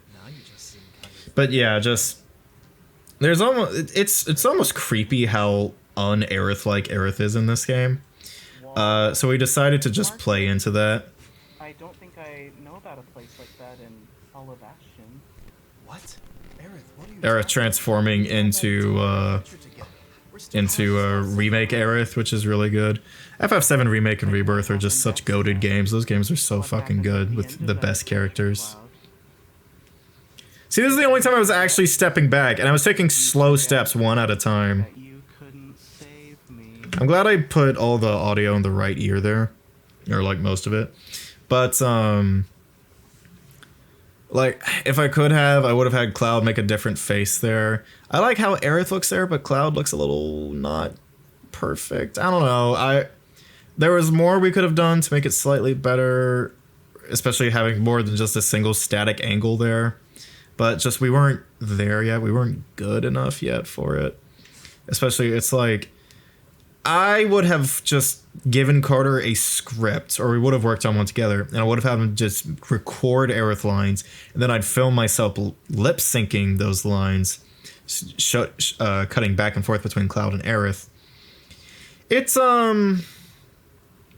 it would have worked out better. Now that I'm talking about it, I almost want to remake the fucking sketch. I'm so not satisfied with it, but you know, it is what it is. I don't think there's many other sketches I'm just completely unsatisfied with like that. I really would change a lot. It really is nice that this game got to do so much that the first game Okay. wanted to do but didn't get to. I mean, things like the playable Disney Castle or the Lion King world. There's just a lot. We like already talked about this. You know how in Twilight Princess there's an excess amount of dungeons? Oh, we're talking about how much content the game has. Okay, yeah, cool. Like, yeah, very good. It's so beefy. Yes, it's very beefy, Ransom. Yes, very good. That was a very funny noise from a dog. Alright, he wants out. I'll be right back. I'm back. Yeah, absolute peak. Yup. Alright, what do we got? What's the next one? Oh, fuck yeah. So much of this Winnie the Pooh being a fucking weirdo horror monster comes from Carter. This is Carter's brainchild. Not this one specifically, but a lot of them are. Am I interrupting something? I just wanted to do that. I just wanted to do that bit. Like, not even, it didn't even have to be Pooh Bear, like, being weird about his honey. I just wanted to do that shot of him looking up and screeching and Sora reacting. It just works. It's funny. I just like it a lot. It was good. James got a real kick out of that. Well, looks like we made it out of that computer in one piece. Yeah, we really ought to thank Tron for the help. This originated simply just because I found that VR chat avatar. You know, it's just like, oh my god, there's a recoded one. We're in Tron. There's an obvious joke to do here. I think this is the shortest intro sketch because it's like 3 seconds. It's like 5 seconds long. And that's it. Yeah. This is more praise of the series. Yeah. Mini games. Mini games are so cool. You're so right, Ransom. Go off. Tell them about those mini games. I think this is the last intro like this one for a while. I mean, like, what do you want me to say? Yeah, Tron light cycle. You don't even do the light cycle right in this game. You do it right in Dream Job. Oh my god, did you see that? I like hit the wall. That was neat. Ladies and gentlemen, we are in the middle of multiple crises, and the public needs to know about happening in our beloved world. You've all seen Scrooge McDuck's new ice cream shop. I deliberately didn't include this in the credit sequence because I didn't want a fucking InfoWars jump scare, you know? Like, Tron being a computer thing, and therefore, and being an Ansem's computer, so he gets into a lot of conspiratorial stuff. It is very funny, and linking, like, popular conspiracy theories, or funny ones to, like, Kingdom Hearts stuff, like they're turning the water is turning people gay, like the Rising Falls and all that, or the Xehanort hive mind. It is funny, but it's just, at the end of the day, this sketch just ended up being, it sounds like we're spewing right-wing rhetoric, and it was so, like, it lacked a punchline so hard to the point that we had fucking Tarzan run in and just do that, you know, like, I don't know. This, as far as sketches go, I think this is my least favorite one. It doesn't do it for me. Conceptually, it's funny. It's better as an improv bit in an episode than as an actual intro, you know? Whoa! Hey, fellers, before Now, we go to the big battle, this I'm gonna one. go take a pee, okay? All right, Goofy. I think this is my first attempt in the series at doing a serious one. Well, I mean, I guess the Cloud and Aerith one technically counts, but like that one is still playing off of the lobotomy Aerith joke, just turning it into a more of a horror concept. This is like, let's integrate real things from the game there are jokes, but it isn't a joke itself. Like, Hold, I kind of. oh, also I forgot to mention the way Goofy runs down the stairs. I wasn't originally gonna keep him running down the stairs. He was just gonna turn around and, you know, and turn. Like, there's no reason to watch us do. There's no reason for us to watch him go all the way down. But the way he goes down. Okay. All right, Goofy. I'll be right back.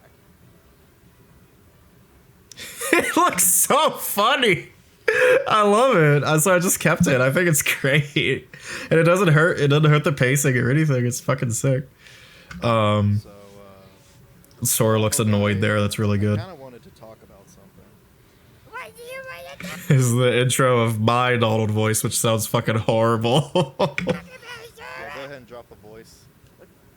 Okay. continuing the joke that is a faked voice. Just go ahead and drop the voice. I like the little hand movement like that. I don't know. Sora just looks really convincingly annoyed here.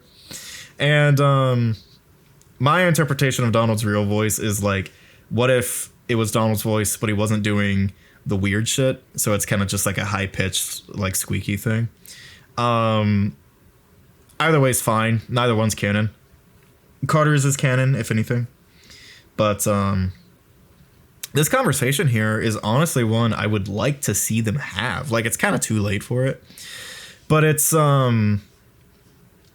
they never really had a talk about the fact that did happen in Hollow Bastion, you know, the fact that Donald and Goofy left his ass the second he didn't have the Keyblade anymore. Like, that's fucking rough. Like, how is Sora supposed to believe that they're with him through thick and thin? And it's like, Goofy did come in and save his life, and Donald only joined once it was clear, like, all right, this is happening now. So this conversation here is like, this wasn't my ideas. This was me just thinking about what these characters would even say to each other. Like, this was so natural to me. This wrote itself. You know, when writers say the characters write themselves, this is that. Like, I felt that through my bones. Like, this is just Sora and Donald talking to each other for real. So, My fucking mic. The first time we came to Hollow Bastion. Oh, Yeah, and Riku got my Keyblade. My mic again. Oh my god. Immediately left with him, without hesitation, and you brought Goofy with you, even though he clearly didn't want to. And Talk that talk, Sora. Let him know. Pretty devastating. That's devastating. And, you know, the thing is I forgive Goofy for that, because when I was, first off, he didn't even want to do it. I didn't even have to say anything. I would just let Sora He came talk. to my rescue immediately. My mic. Oh my god. Saved the day, saved my life. You didn't do anything, and you only joined us after he did that. So, would you have even done anything? okay, hold on, Sora. I would never let you get... I'm also really big on having characters talk over each other, like interrupt them at the ends of their sentences. It just makes it sound more natural, and it quickens things up. You know, keeps it snappy. Goofy was just faster than me, and I was conflicted. Although it is very not Kingdom Hearts. Characters definitely wait their turn in Kingdom Hearts, but this is flaccid. That's an element of flaccid that's just gonna stay, you know? Cannot believe how much longer I have left. Oh my god. I'm an hour and a half in on this video. That's the thing, Donald, is you chose your kingdom over your friends. Like, okay, listen. If King Mickey was here... Like, giving him the hypothetical and shit, it sounds so natural in this moment, but I'm only doing it because of what's about to happen, but it just works. It just fucking works. Like, it was meant to be, you know? And then leading straight at, like, there's no disconnect. Flaccid canon is Kingdom Hearts canon right now. This is what's happening. They had this conversation, and that is in Donald's mind. And Donald is like, I'm gonna prove myself to him right now. Mickey is doing something I know I shouldn't do, and I'm choosing Sora over my kingdom. I am choosing to do the right thing. It's so fucking sick. I can see why people really liked this one. We had a big fan. You know who you are. I'm not gonna name you just because, you know, right? I don't know if you want me to do that, but you know who you are. Like, you saying this, like, what made you be dedicated to the channel or whatever, however you put it, that sounded strong. Like, I get it now. Like, I was like, oh, well, why is that? But it's like, no, because this is the first time. It's like, no, this is real. This isn't a joke. Like, I fucking mean it. We're doing it for real, for real. We're getting at the heart of Kingdom Hearts. I kept the fuck you though. So, okay, as far as ratio from how long it took to film and edit versus how long the sketch itself is, as you can imagine, this is the craziest one. This took forever, both filming and editing. Editing especially, this was forever. But goddamn, was it worth it? Fuck you.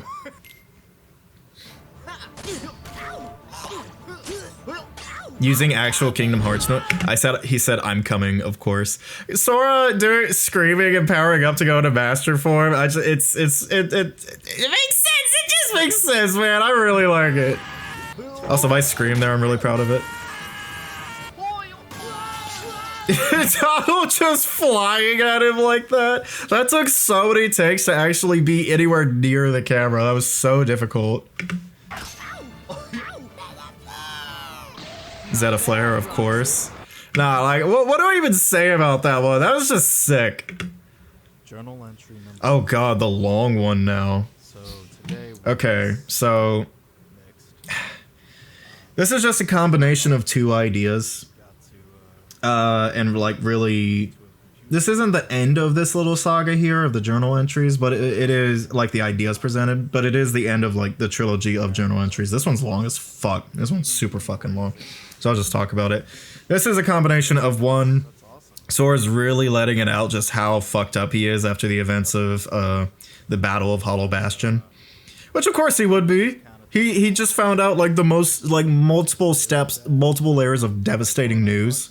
Like poor guy, am I right? And also, him feeling an emotion so similar to Roxas that it kind of brings him out for a second, you know. So we'll get to that. I don't have much to say beyond that. I'll point things out as they come. Him scratching his nose there. I was a lot more deliberate with like movements here. He scratches his chest. And I have a favorite, stretching his back. Okay, no, scratching his head again. Oh, no, not sleep timer. Don't do that. Don't do that. Okay.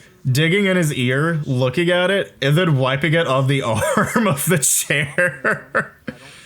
That's, I don't know, it's just funny. I think it's funny. I don't know, I like the movements here. Although this might be the one where it most looks like he's masturbating.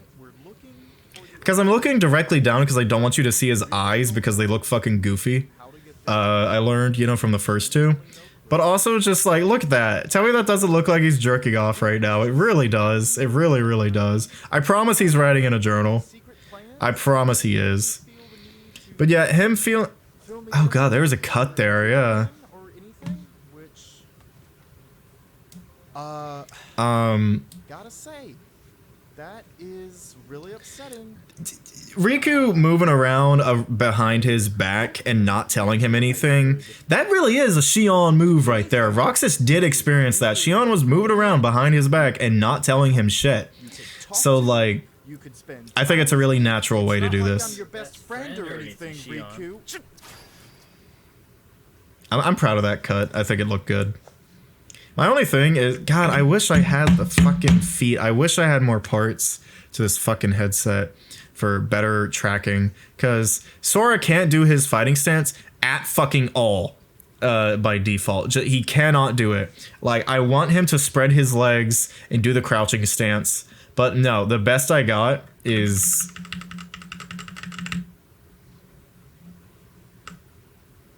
For fuck's sake. God damn it. Well, that's new.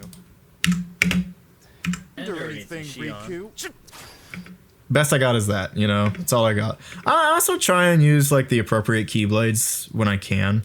Like I'm using Oathkeeper in the LP, so like this Sora model only has 4 keyblades. It's a Kingdom Key, Starseeker, Oathkeeper, and Oblivion.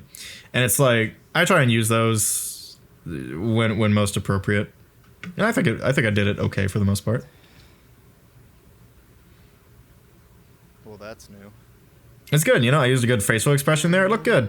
And, okay, I imagine this as like after that horrible day, Sora's gonna try and wind down by spending some nice wholesome time with Winnie the Pooh. But Carter, Carter came up with the idea first, but it's like, Carter's just like, oh yeah, what if, you know how we could increase sizes on avatars in VR chat? Let's have Winnie be really big. And he's just like, I ate them all. I'll be right back. I'm back. So just like the fact that Sora just had the worst day of his life and he's coming to try and wind down with Pooh and it's this. Look at him, he's so happy, he's so ready to finally have a nice time. He's gonna play some mini games or something. Pooh, what happened? I'll say, Sora is clearly still smiling here. I don't know why I didn't change that. I don't know why I didn't hit something on my thumb to make him frown. Why didn't I do that? Pooh, what happened? This camera angle really conveys largeness well, I think. I think that this went really well. See, I have him frown here. I don't know why I didn't have him transition. I don't think I can defend this one, Pooh. So, Carter just told me the base idea, and I just ran with it super fast. And he was like, "Oh, I had more to it after it came out." I wanted him to like be like, "Piglet tried to run, but he wasn't fast enough. Owl tried to fly, but he couldn't fly high enough." He wanted him to be like super fucking evil about it. Also very funny. I incorporated that attitude more into the next one. But like, yeah, I'm still happy with how it came out, but Carter's version would have also been really good. I couldn't help myself. Oh. Alright, Pooh. Uh, Got all your friends out of you, thank God. Please don't put your friends through the horrors again. Okay, Sora. I promise I won't do it again. Pooh, I'm just so glad. I like the way Pooh turns around here. Sora, I promise I won't do it again. Pooh, Oh, it just looks real. I know I must have turned around in real life to do I'm that. so glad that I got out of that Domain sticky expansion, situation. I don't Silent know Hill. So, Sora's doing this shocked face. You don't get a good look of it because it looks horrific. He looks horrible when he's doing it. He actually has a bunch of faces I never use because they're fucking terrifying. He has like a Riz one where it looks insane. It's awful. The effect I use here, Silent Hill. I tried so many different things just in Premiere to convey like whatever's happening here. And I'm still not like 100% happy with how it is. It's fine, like I'm not dissatisfied with it, but I just wish I had, I don't know, I wish I kept searching for something that like really worked. But it works well enough. Also, that's Screech, holy shit. Hey, you'll never guess what meme had blown up around this time, around the time of making this, right? It's like, oh, did you know Piglet has a horror game and it uses Silent Hill 2 sound bites? And it's like, yeah, that did get big for a minute there. Well, had to capitalize on it. Didn't have to actually, but decided to. Why not? It's a funny enough joke. So, no hard feelings after last time. I felt right? obligated to use subtitles here. I felt obligated to use subtitles here because they were used in the last Goofy and Lumiere one. And it's, I don't know why I did. I really didn't have to do all that. And fuck me, I like spelled extinguished wrong. So I had to like put something over it. God, I'm such a fucking idiot. That, but you did call my boy stupid and all. No, Goofy, not at all. In fact, if you and that Keyblade kid get rid of that awful intruder, we'll hold a feast. This didn't necessarily have to be Goofy and Lumiere doing this. I guess I just wanted them to make up for some reason. Yes, I'm But the real point of this is doing this moment where it's like someone sees Roxas instead of Sora for a moment. I should have gotten James to voice that. James is the canonical voice actor of Roxas in these. I don't know why I don't know why I did that. Maybe he just was busy or something. I wanted to get it out, but I wish I had gotten him to say the one line. I regret that. Hey, Hey, Herc, how you doing? This one is fucking goofy. Hey, Sora. This is combining two jokes. One, just Hercules is so ridiculously downtrodden in Kingdom Hearts 2. He's so sad. He's so sad he turns gray. And also the barrels thing. It's like somehow Sora can beat the demigod by throwing barrels at him, and that just makes him not a god for a bit. Don't know what's going on there. I feel so sad. I like it. I think it's funny. Oh dear. It's a really good use of Sora's sad face. He's like, oh god. Will, I'm doing this like exact pose in real life while I'm doing this. It's really accurate. Or no, I can't be. I think I'm like I have my knees on the ground too. I mean, that's not your fault or anything. It's really funny though. You weren't there, and like we took care of it afterwards. It's okay. I like putting the world music in these sketches. It just meant. Oh, I'll be right back. I can't be a hero. I'm back. And I should stay back. I don't remember what I was saying. Well, I mean, I think I could have shortened this by a tad, but the back and forth I enjoyed enough. Oh right, I was talking about putting world music in. Yeah, I just it just kind of makes it feel real. Like these are just fun little interactions actually happening in between the events of the game. It's fun. It really gives it a almost wholesome vibe somehow. Just I don't know. Maybe I just really like Olympus music. Also, I'm looking at the colors between my monitor and the other monitor, like OBS, and they're like super fucking different. I don't know what's going on there. Yeah, I've got friends back on the desktop. Oh, this yeah. Sometimes, but it's okay, you know, so long as they're safe. But still, I miss them sometimes, you know, good old Titus and Waka. What? So obviously that was an FF10 model of Auron. Couldn't find one that was of Kingdom Hearts 2, but like whatever, it's fine. It doesn't matter. Yeah, simple joke. You know, like another like shower thought of it in a shower joke. It's like, oh yeah, Sora very well could mention his island friends, and Auron would be like, what the fuck? Because this appears to be the actual FF10 Auron. Don't know what's going on there. But yeah, good enough joke. Quick, easy, fun. Sora, I really want to thank you. This is another serious one. I wouldn't have been able to get my mojo back. Gee, Herc, anytime. I have something to say about it. I really mean it, Sora. Without you, I wouldn't have remembered that the true strength of a hero lies in his willingness to save other people no matter the risk. See ya. Okay, I'm so mad. There was 100% supposed to be more dialogue there, like one more exchange. But Hercules just says all that, and then Sora's just, see ya. It's because I like fucked it up. I didn't like script it. I was just like, I know what I want this to be, so I got it. I know what I'm supposed to do. A lot of these are like that, but they work out. But this one, I didn't say the right thing as Hercules or Sora, and it's just like it didn't work out. It didn't make sense the way it got put together. So Sora just had to say see ya. I just had to skip to the end of it, and it's like that sucks. Like the real point of it gets through. It's like, oh, a real hero sacrifice or whatever, right? And it's like, I still just wish that awkward cut wasn't there, that awkward jump to the end of the conversation. But then this is the real point, right? Where it's like Hercules remembers what it takes to be a true hero. And upon hearing what that is, Sora's like, oh, I've done that. I am a true hero. I've been one all along. And that is so fucking sweet. That is so... It's true, too, right? Like, it's absolutely true. Look at him. You know, Jack, it really is great to see... Okay, like, James kept making fucking lingering Will jokes. And I just, out of obligation, I just went and did this. You and Elizabeth again, but I was wondering, where's Will? I haven't seen him around. Just had to. I'm sure that Will is lingering about somewhere. Why not, right? He's always doing that, Will. Lingering. That's lingering Will. I like the phrasing I use there, though. It's just very insistent upon itself.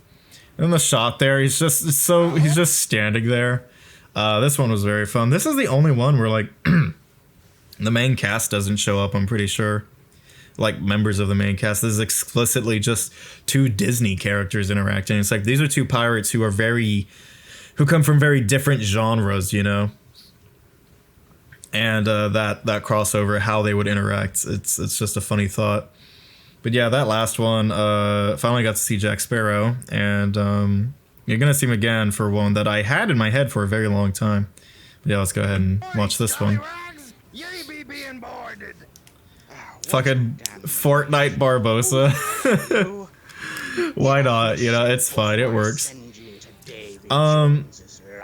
I sent Carter a script for his Barbosa lines, and he was like, "I'm gonna make them more piratey." I thought they were piratey enough, but he changed it to that, and it works. Like, it's great. It's fine. This is one of the very first time I'm lip syncing. Is this the first time I'm lip syncing to someone else's dialogue? I think I am. But it's good. You know, it works. Not likely. You see, I be the great Captain Hook, and I be taking all your treasure for myself. The green screen had this little thing right here for the blood. Picking the fuck out of the mic. Listen to that. It's beautiful. Y'all know I love to scream. Well, this was fun, Jack. So, this was supposed to be... I had originally envisioned this as a scene between James and Carter, being Sora and Jack. And this was supposed to be way... Like, I had thought of this way, way earlier, like upon first Pirates visit. And I was kind of thinking about having every sketch at the end of the second visit to a world being like a wholesome one, like the Disney character imparting some knowledge onto Sora, some wisdom, some hope. And this is the only one that made it, kind of. And it's taking the line from the first Pirates of the Caribbean, where Will is looking down at the treasure, and Jack's like, "And you're absolutely obsessed with treasure." And Will is like, "I am not." And Jack's like, "Not all treasure's made of gold." And he's talking about Elizabeth. And it's a really good line. It's a really good exchange. It makes sense. And like, I still got to do it, but I ended up making it more of a joke. I like the joke it ended up being, and I still think it kind of gets the more wholesome part across. It's like, I don't know. The idea is Sora's treasure, his obsession, is Riku, right? Which is fucking true. It's all he cares about in this game, is him trying to find and rescue Riku. And it's just, I can envision a world where the more wholesome, like, legitimate version came through. But I really like this version, too. Pirate. Oh, you're a pirate, mate. As real as can be. Also, get to have Jack, like, validating Sora, like, you are a real pirate. Absolutely obsessed with treasure. I don't like my Jack voice. I don't think I did a good job. I don't know if I'm crazy about treasure. I mean, I pick it up when I come by it. I just... That shot of the green screen arm looks so good. I'm so happy with it. And then Sora had, like, this is one of the things where it's like the eyes don't always do what I want, but it's like he's looking at Will, looks at the hand, looks back. Not all treasure's made of gold. That fucking camera angle of Will is so funny. God, that's funny. Okay. I nailed that delivery too. Funny thumbnail. Aren't you kind of glad I did the more jokey version? Like, the wholesome thing, it's cool, but I still got to keep most of what mattered about that. I'm happy with how it turned out. I really am. Is this the sad one? No, it's the Smiling Friends one. So this is just straight up a scene taken from Smiling Friends. I was just at a point, I was like, I think I could straight up adopt that scene in my VR chat shit. I think I'm good enough at it now. I just want to see if I can do it. And I did it, and it was really good, and I was happy with it. And, like, obviously it's not an original joke. It's literally just a scene stolen from a TV show. But fuck, like, it's funny. Like, it works. It's that time of year and all, and we're in Christmas town, so I figured I'd give you a present. Because, you know, you've just been such a nice friend to me and all. Oh, Goofy, that's so sweet Finally found I found a Christmas Sora, thank God. of you. Here you go, buddy. Oh, jeez, thanks, man. That exchange looked really good. I think I did good there. I'm getting a lot better with like manipulating camera cuts and like actions to make them look cohesive. Like I really do think I got a lot better over time with this. Except I'm actually also super fucking stupid for there are two reasons this shot is stupid. One, I forgot to film Sora's hand. I meant to film Sora's real hand there, just staring at it, and I forgot, so I used the KH4 thing. Well, again, I used this as a joke way back in the Kingdom Hearts 1 LP with Rob, where Cloud hands Sora something, and I had it be a note that said, do you like me while you're in? Which, that was a good joke. That's probably my favorite joke in that LP, unless I'm forgetting something, which I probably am. But, like, also, Green Screen Goofy is gray again! I forgot, again! I can't take him to a green screen world, I have to take him to a blue screen one. It's a little version of me, Sora. I don't really want this. So get him to open his mouth, I had to be like, ah, and I discovered VR chat avatars, they don't keep their mouth open for as long as you do that, they only do it for like 2 seconds. I would have had that shot be longer, but I couldn't do it without slowing down the footage or something. I mean, if you don't want it, Sora, I'll take it. I mean... Smiling Friends is so fucking good. If you haven't seen Smiling Friends, please watch it, it's so funny. If that's okay with you, Goofy. I mean, it's your gift, man. A shot of Jack holding the little thing. He looks so happy. Look at him. It's great. Whatever you want with it. I mean, you can... Yeah. I think I did a good job adapting that. This fucking thing, this dialogue ripped straight from Charlie Brown Christmas. The amount of flaccid ears who didn't know what this was from is staggering. Y'all need to get cultured, I swear to God. Talking about, oh, I haven't seen Charlie Brown Christmas. How? Now, what y'all know about Peanuts? Apparently nothing. Head ass. I think there must be something wrong. Gotta comment on this one, talking about he's saying such sad things, but he's doing a fucking salsa dance, and I'm like, that's supposed to be shoulder movement of him walking. Ah! I just don't understand. That comment literally resulted in better walking from like Zemnis and shit. I'm not kidding. If that comment hadn't happened, Zemnis might have been doing the fucking shimmy when he walks away and shit. So thanks, random commenter who I don't think even like subscribed. You saved the day.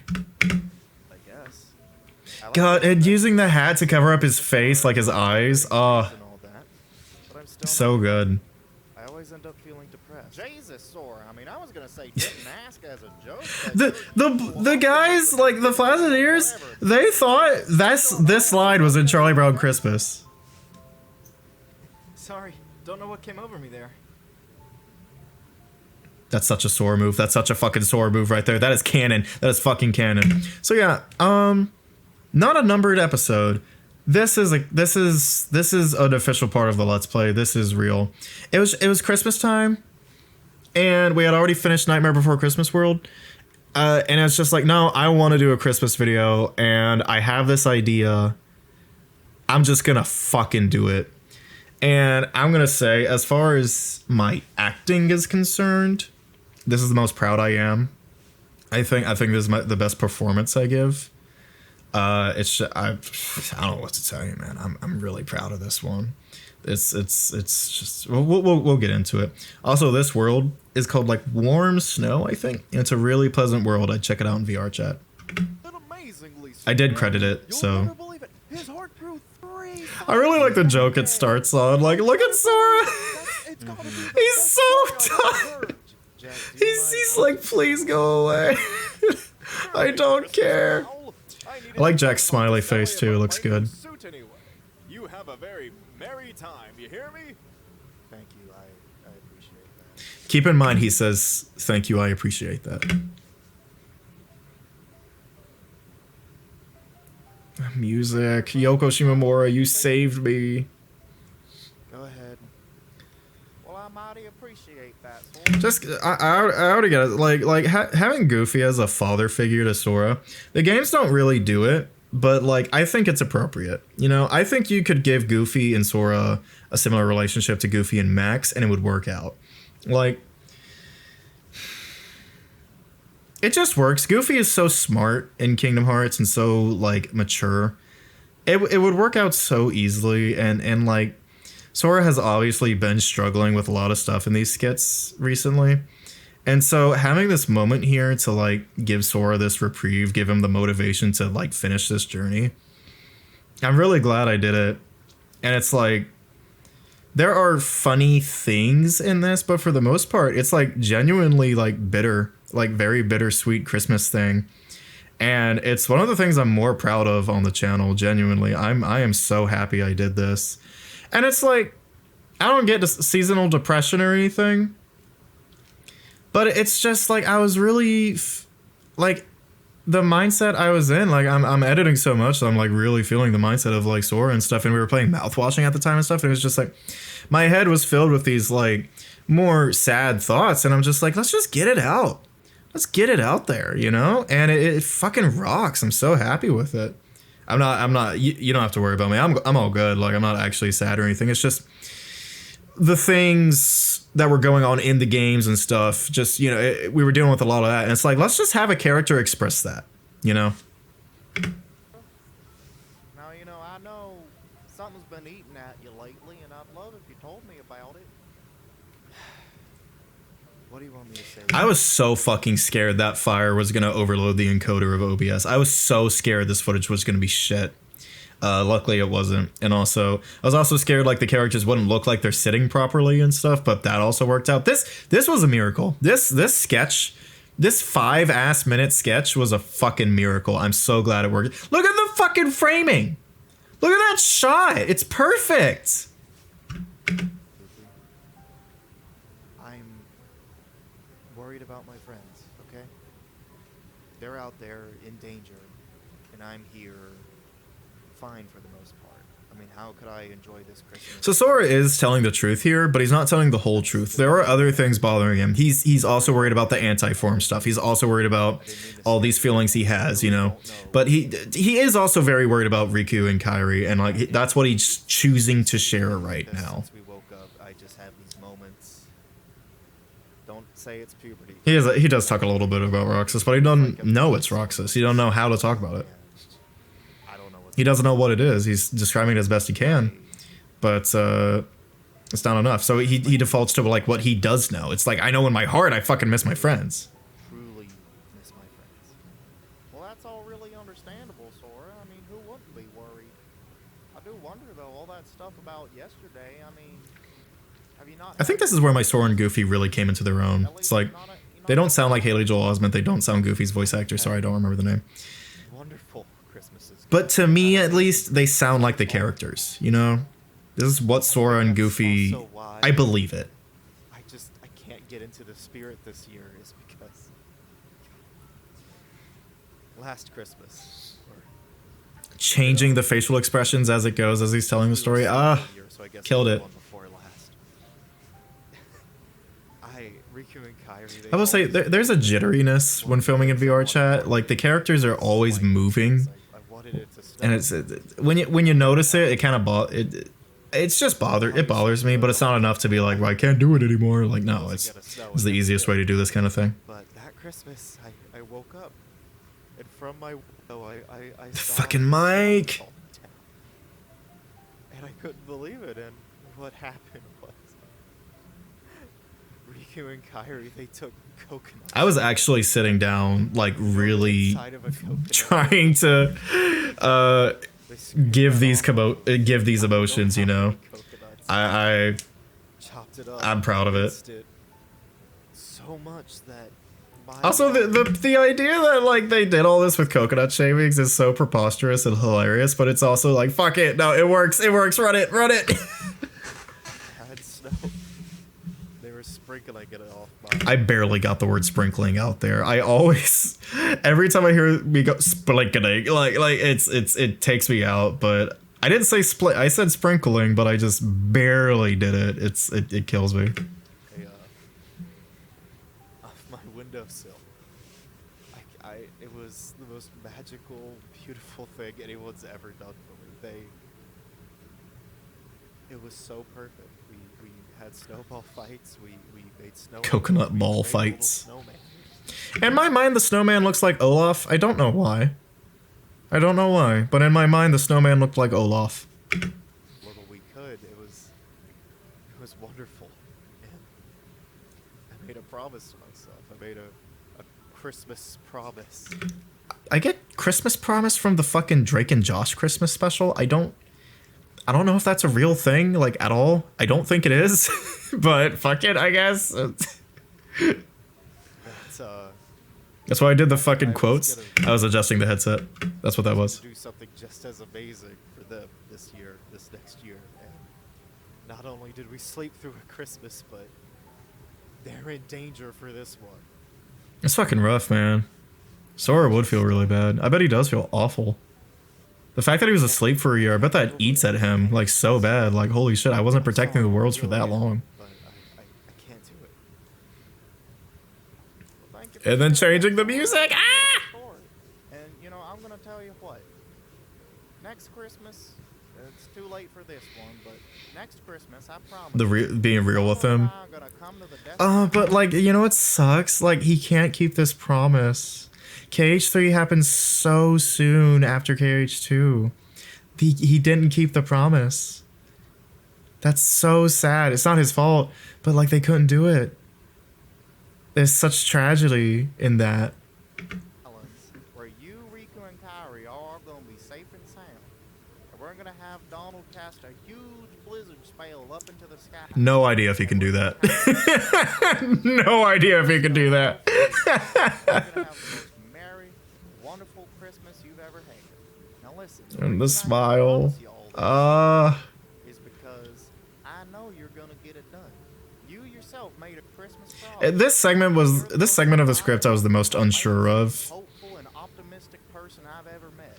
You've done I just, things that I not the specific things he's saying, just more like and yet you inspire me the general every day. gist is fine. It's just I don't know if I would have reworded it somehow. I don't know what I'd do without you. By the way, I don't think that sniff was like planned. I think I had like the actual sniffles or something. Or just something like that. And I just happened to record myself sniffling as if I was crying. And I was like, oh, wait, shit, that works. And I just put it in. Now listen, I brought us here some cocoa. I know it's not much, but I hope you'll share this Christmas night with me and enjoy the snow. I didn't even attempt doing like PNGs of Coco. I'm glad I didn't. It would have taken me out. I really appreciate it. Thank you. I really appreciate that. See, in the beginning, he said it to Jack and he didn't mean it. He was just being nice. Now he means it. Theming. Merry Christmas, or Happy Hanukkah, Goofy. I love that ending joke. And it's just over. That's it. I love that joke. I think it's so funny. It's like, wait, what? And then the video's just over. Is Goofy Jewish? Oh, it's fucking good. Yeah, then right after we have this. Okay, we had this in mind for fucking months. We had this specific joke in mind for months, just straight up. It would be so funny if a Disney character just was in the gummy ship and they freaked the fuck out about it. Who would be funniest? And we decided on Jack Skellington. And like, we straight up, we wanted to do this, excuse me, for so long, and we finally did it. And I'm pretty satisfied with it. It has the same problems as the other, like, altogether gummy ship segments. Just because, like, you know, there's the awkward pauses and stuff. But, like, there's some good things here.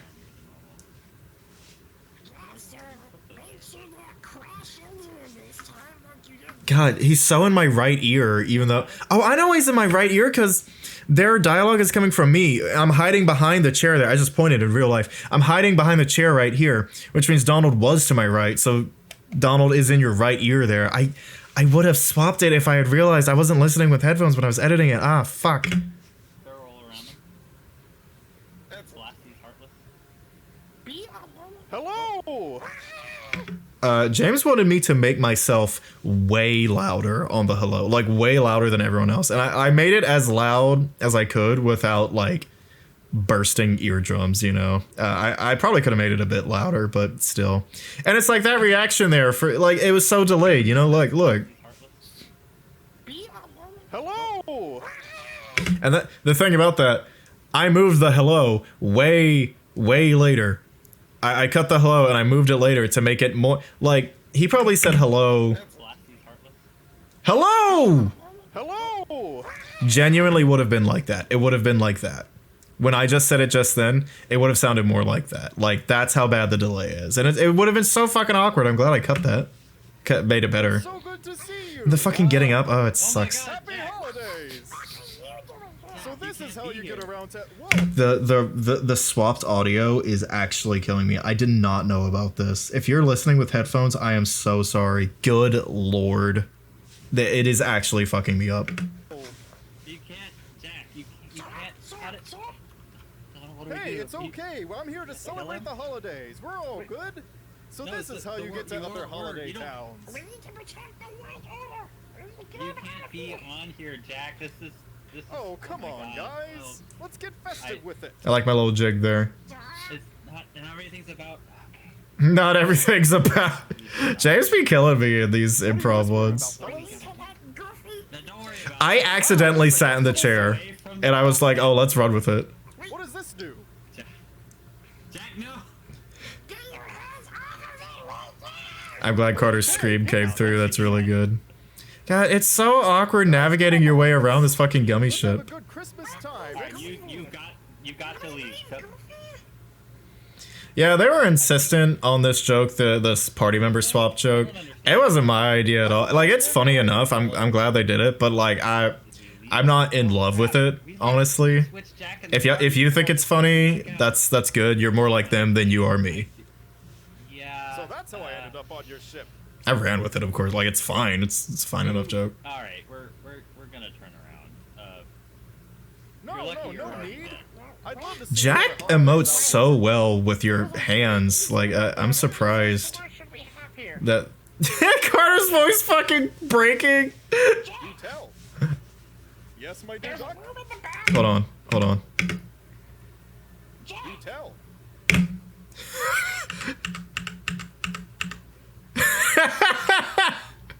Oh fuck! I didn't mean to do that. No, go away. What the fuck? No! Damn it! No! Son of a bitch! Okay, are we where we were? Yeah, we are. It's good. Okay. I'll do whatever you say. I just wanted to show off that frame where Sora was way closer to the. I think my walking downstairs looked really good there. I'm proud of that. Even though you can see my legs right there. There's his legs.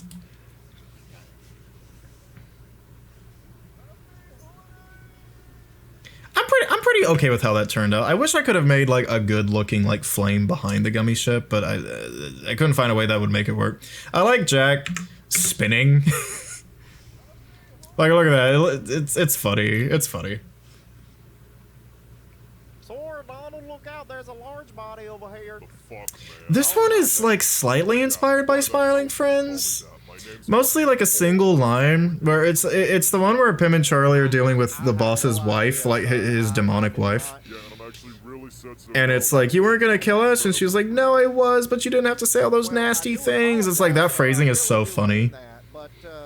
I took that, I lifted that. Just giving credit where credit is due. That point kills me. That point is so funny to me. Like, his giant fucking hand is so big and so funny. I love that point. Also, that's just me with, you know, pitch shifted, of course. Do y'all think I should have put a hurt sound effect there? I like just the pan. I like just the shield. I like it. If you think, oh, it's time. Oh, it's peak. Rachel, let's fucking go, dude. Oh my god, Rachel. Okay, so Rachel has experience in voice acting. but she got off of it for a very long time. And when I showed her a bunch of these skits, she was like, would you ever want me to do something for you? Like, I could do that. And I was like, fuck yeah, absolutely. In fact, I've been thinking about doing stuff with Kyrie. I'll let you know if I like get a script. And I wrote a script and I sent this to her, and she in record time, she's so professional. That girl, Rachel, is so professional. You have no fucking idea. Oh my God. Like her turnaround time is crazy. Like less than 24 hours every time, every fucking time. And she has a fucking job, you know, like she has other shit she's doing. But no, she just went in her fucking recording closet, got that shit done every time. And every time it was fucking amazing. Never had any notes. Oh my God. And this is when I started really getting it together as far as like sending people scripts along with like me voicing the whole thing for reference and like other materials. Like from now on, it's top quality shit the entire time. A lot of it having to do with just how I'm preparing and having people do it. Like this is the basis for the rest of them. And for like when we start doing skits again for a longer LP, I don't know when that'll be. I don't know what that'll be. It could be as far away as MGS Delta when that comes out, or sooner than that. Who knows, right? But when I'm having other people do voices, I am doing this. And in Premiere, I just make an MP3 file of me. I cut together how it should sound with just my voice. It's like I'm voicing, you know, I'm going hello with her here, and I voice it all. And I even put music and sound effects and stuff, and it's just an MP3, and I email it or I just Discord, whatever. I send it to whoever needs it, whether it be Rachel or James or Mia or whoever. And it's great. And because I did it with my good mic, it's like, well, why don't I just keep that audio rather than the stupid ass fucking headset audio? And it's great. You know, it all just works out for the better. I might be talking about this sketch for a while. All right. So first of all, so glad this room exists in VR chat. This world that never was. Every time you see the world that never was, it's all the same one. This just exists in it, and it's fucking great. So I'm lip syncing here, by the way. I'm going in and I'm listening to Rachel's lines that she sent. And I'm doing lip sync to try and make the character do it correctly. I was surprised at how good my Syax was. I really like Syax. I did not think I'd be using Syax so much in these sketches, but like, motherfucker, I'm good at him and he's funny. I like Syax. He's cool. I like him a lot more now. The fact that there's more Syax than Axel is insane. The fact that there's so little Axel in these sketches is actually insane to me. I cannot believe that. But hey, we didn't force in a got it memorized joke, so there is that. Please quiet down. No, but it'd be a lot quieter around here if you let me go. Like I went in this one just straight up saying like this needs to be of higher quality than others. Like I just need it to be obviously better. I forgot about this. I have a notepad right in front of me. I just flipped to it. I wrote down every shot I need. With a pen, I have a tiny notepad. I wrote down every shot I need. God, my handwriting is bad here. Board, Kyrie, R, wide shot, 2, reverse shot, Syax walks into frame, performs line. 3, Kyrie angled shot. No, okay, to the left of all of these, I have this, what the line is, and it's just like the first word of the line. 5, Kyrie as close to bars as possible. 6, Syax close to face. 7, Kyrie past bars.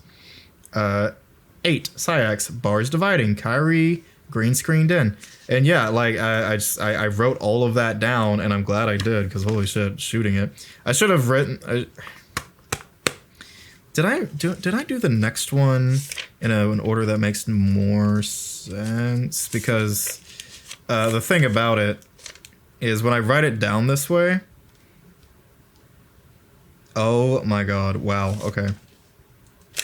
When I write it down this way,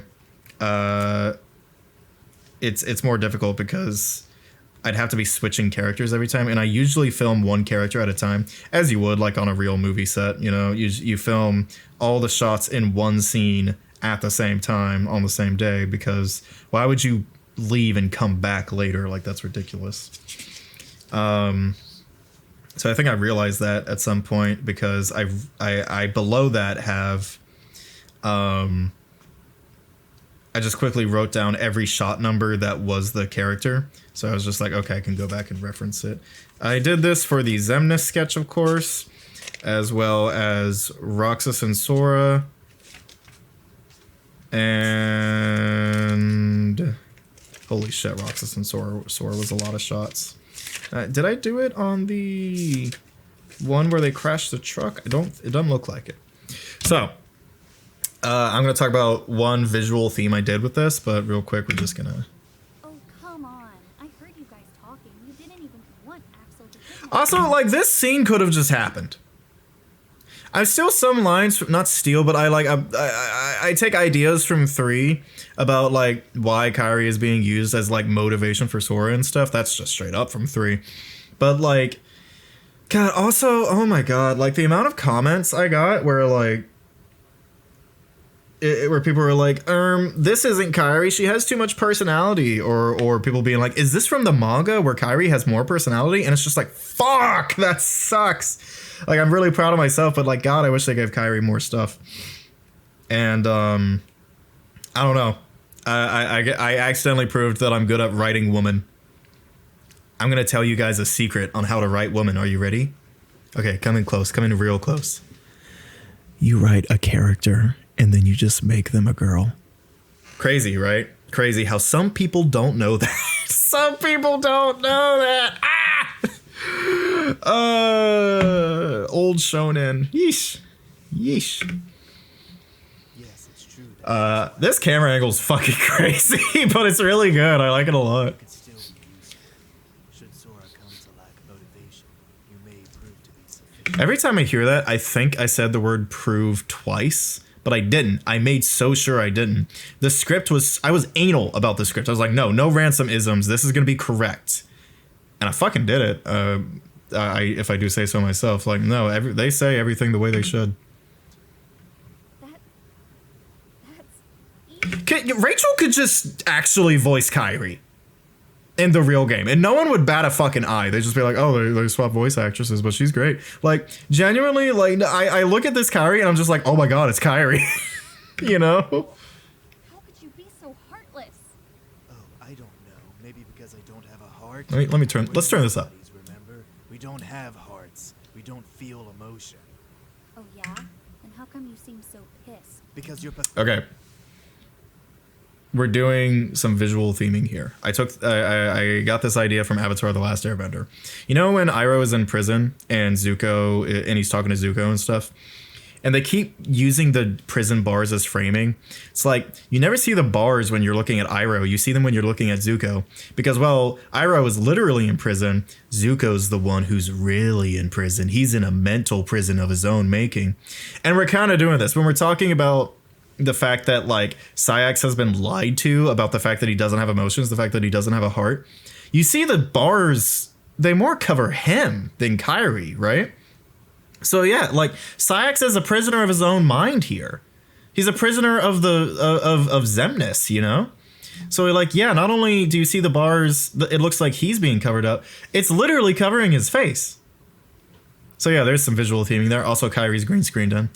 Pathetic wailing is making it difficult to think. No matter how much you try, you won't bother us into submission. So you might as well just stop. We do not get annoyed. We do not get upset. And above all else, we do not get angry. And then we're back to normal, like, positioning here, you know? Also, I really like that moment there. I've shown this to someone and they're like, no, the pause is too long. And it's like, no, look at her face. Look, are you blind? Look at her face. She's shocked. Then she's back. And then she talks. It's rhythm, motherfucker. Damn. And it's just, I really like her shocked face. It's really funny. Like, she's like, oh, what the fuck? It's so good. Rachel's delivery here is so badass. Are you sure about that? It's so good. And he's back behind the bars because he's like, no, he's not sure about that. He's not sure about that. And he concedes and he's just like, I'll get you a book. Oh, this is the one edit I made to the... This is the only thing I added in this compilation. There weren't footsteps beforehand. And I always hated that. I didn't put it originally. I really should have. So I put footsteps here.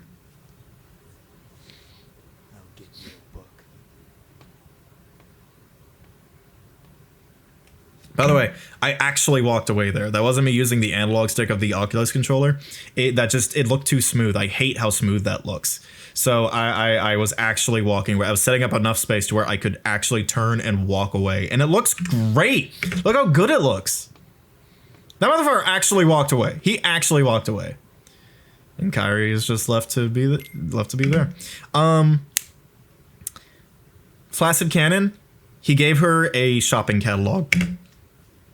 Donald, don't you think So this is a product of me making a, like, not a tutorial video, but like showing how I like make these videos, right? And I'm glad I did it. You know, I can show it to anyone who's like curious on how this process is. And I made this one like deliberately stupid on purpose because of that. And of course, it got like 1,000+ views as a short because of course it did. Fucking course, it's always the stupid ones that get views. exactly fit in around here. I love that background in that shot. Donald, what do you...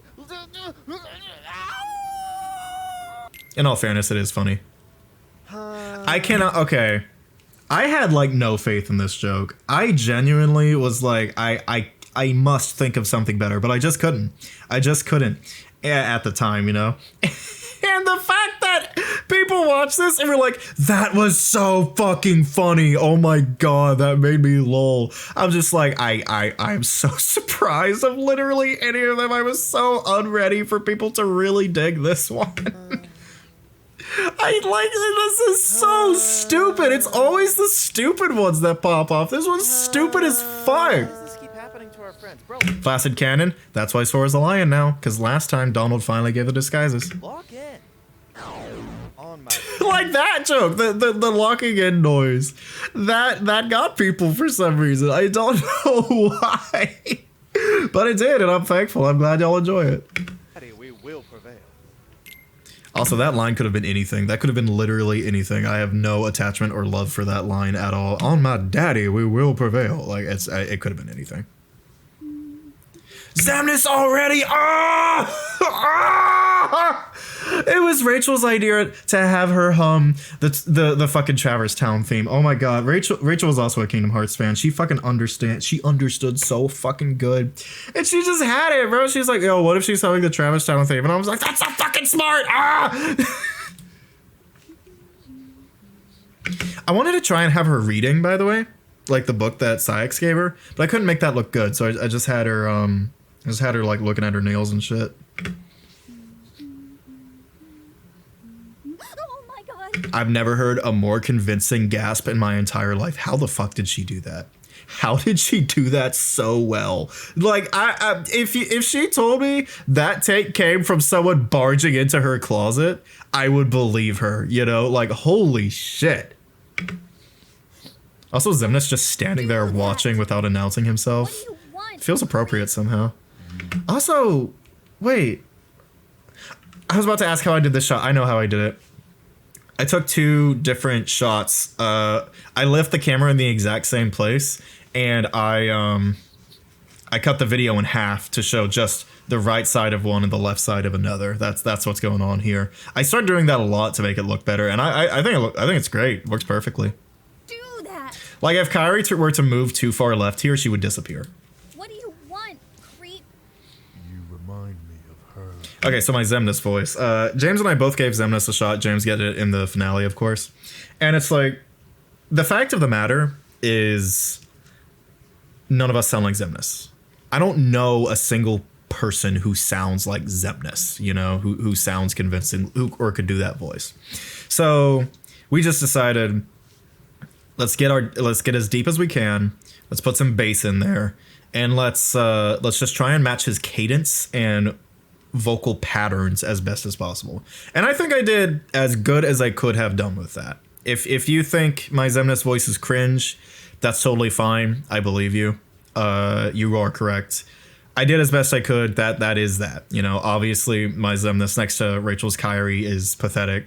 But, you know, the sketch itself, I think it worked out great.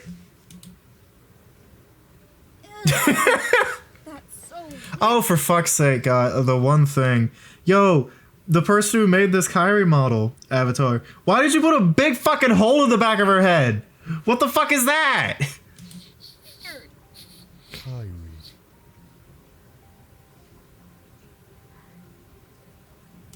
Like, what do you want? That's literally all I could do. I think it's fine. I think it looks okay. Like, the game itself does that. They very rarely, like, show them taking the hoods off. They, like, cut and shit. Your name refers to the sea. Honestly, I should have just stolen that idea. I should have just had his body, but not his face. Reach up, pull his hood off, show a reaction shot from Kyrie. Then there, his hood is like... Why didn't I do that? It would feel more like Cage too if I had done that. I'm so stupid. Yeah. Oh god, these Birth by Sleep tie-ins, man. Oh my god, like, fucking giving that game more justice than it deserves. Holy fuck. Like, okay. The idea here, if it wasn't clear, which I think it is with the little images I put up, is... So, there's that scene in KH2 Final Mix where Xemnas is visiting the Chamber of Repose, and Aqua's armor is there, and he just spends time, all the time, just talking at Aqua's armor. Why does he do that? Why does he do that? I think it's because Ansem, Seeker of Darkness, and Xemnas come from Terra, right? Terra Nord specifically, but that is Terra. Ansem is the Heartless, therefore the heart. What a fucking sentence. And that's like all Xehanort. That was Xehanort's heart, right? The body that's left, that's just Terra. It's not like perfectly Terra, but that is just Terra. So he is left without memories of his Terra days, just his Xehanort days. But like, he does visit that armor. So I think he gets like glimpses. I think he has some awareness of like some connection to that. So he sees Kyrie, who would very much remind him of Aqua. And it's just bringing shit back, and he doesn't know what to do with that. Because, like, Xemnas is a more tragic character than you might think. Because, like, literally all the characters are tragic in some way, you know? I was going to say everyone but Xehanort, but no, like, Dark Road, no, that motherfucker is tragic. And it's just, Xemnas is convincing himself he doesn't have emotions, but he's feeling such things, being reminded of his best friend before he was evil, you know? And it's like her name being connected to the sea. It's like that. It's, you know, Kyrie means ocean, Aqua means water. And he's just like, that's interesting. Are you like the daughter of Aqua or something? Interesting. Yeah, he's not thinking that directly, but he's like, is there's some connection there. I just feel like there's something with water. You know not of your family. No, I don't. All I remember is waking up. Oh, funny thing. Rachel didn't see like I didn't explain exactly what the purpose of the scene was, and I didn't show her. She didn't see like the images that were gonna get flashed and stuff. So she initially thought the implication here was that like Xemnas fucked Kyrie's mom. Very funny, but no, this is about Aqua. Also making up lore right now. Why are you asking me all this? The others remember their lives before their hearts were stolen. I do not. Canon. All I remember is walking in real life. I conducted with them. Everything before that is null. It looks so much better when you walk in real life. God, that looks so good. Also, I hit the emote that he loves to fucking do. He loves to do that. Okay. And what does that have to do with my question? So he's supposed to still be walking, which is why her head is moving like that, like moving to the left. but like, it's fine. Those with hearts do tend to lack patience. At times, I have fleeting moments of recollection. I feel like that alone kind of answers any wondering you would have, right? Like having, right? Like that's what this is about. That is what we're talking about here. There was a girl with a strong heart. She looked a lot like you. Took that line just directly from the game, you know. He looks a lot like you. You know, like yeah, you know, he says that to Roxas and stuff. Like, yeah, it works. It works. Yeah. Like, what do you want? I feel like I did a good job on that line. Are you about to tell me you killed my mom or something? No. Fair assumption. I called her friend. Do you miss her? I cannot. Like, I don't even want to pause. I'm just so invested. Like, is this my favorite one? Probably. I think this is my favorite one. There's a lot of them that are like vying for that, right? There's like 3 or 4 that like I really. Which one? There's a top 5 that's pretty easy to narrow down, but ordering them, that's tough. That's really tough. That's really, really tough. That part of me is gone. Perhaps if we had my heartless counterpart, he could answer. Still. Wonder how much Ansem Seeker of Darkness remembers. Okay, now sneaking in the words lingering will there, that might have been a bit much, but fuck it, we roll. Right or wrong. But also no, it's not too much because it's literally like an actual Terra reference because it's like Aqua, then someday I will right this wrong. Like that's what I'm referencing. So that is his lingering will. Xemnas has a lingering will from Terra to right a wrong, and he doesn't know what it is. He doesn't know what the wrong is. Sounds like you weren't always like this. Kairi the empath. Maybe Sora could help you. A Keyblade can do all sorts of stuff. It could even unlock those memories. All right. I do not know if it can do that. I do not know if it can do all that. Maybe it's done weirder, but like, If you just stop attacking worlds and Halt. No, I should have had him say halt a little earlier, but it's fine. I know better than to disturb what is resting. My path has been etched. Like, it's lines like that. It's like it might sound like that's just like, wow, Ransom, you're such a good writer. No, that's just stolen from young Xehanort. Literally, like, my path is etched, and it's like, yeah, no, like that's just young Xehanort shit. That's dream job shit, and it's true. Like that's what I was talking about at the beginning of the video. It's like these using retrospect, using what we know now to like further give detail to these characters, give detail in like character to these characters. It just works out. Like it's not Nomura's fault for not putting this scene in the game. The game didn't happen yet, you know? Like it's I love that we get to do this and do these interpretations. It's really, really cool. Also Xemnas Pog. And I will see it through. Those footsteps sound really good. I got the biggest boots I have to do these footsteps and it sounds great. Thank you for indulging. And he thanks her, you know, like I really deliberately did that. It's like I want him to be like polite and thank her for this, you know, like I don't think he has any beef with Kairi. It's just things are what they are right now. The fucking door slam. Huh? I wonder what your friend would have to say about that. Oh god, here's a really big. Look at her arm. What is happening there? What happened there? Why did my fucking thing was losing battery or some shit? God damn it. This is a really big case of flaccid cannon. Genuine flaccid cannon. I mean this. This is how Kairi got her Keyblade. This is how Kairi got her Keyblade.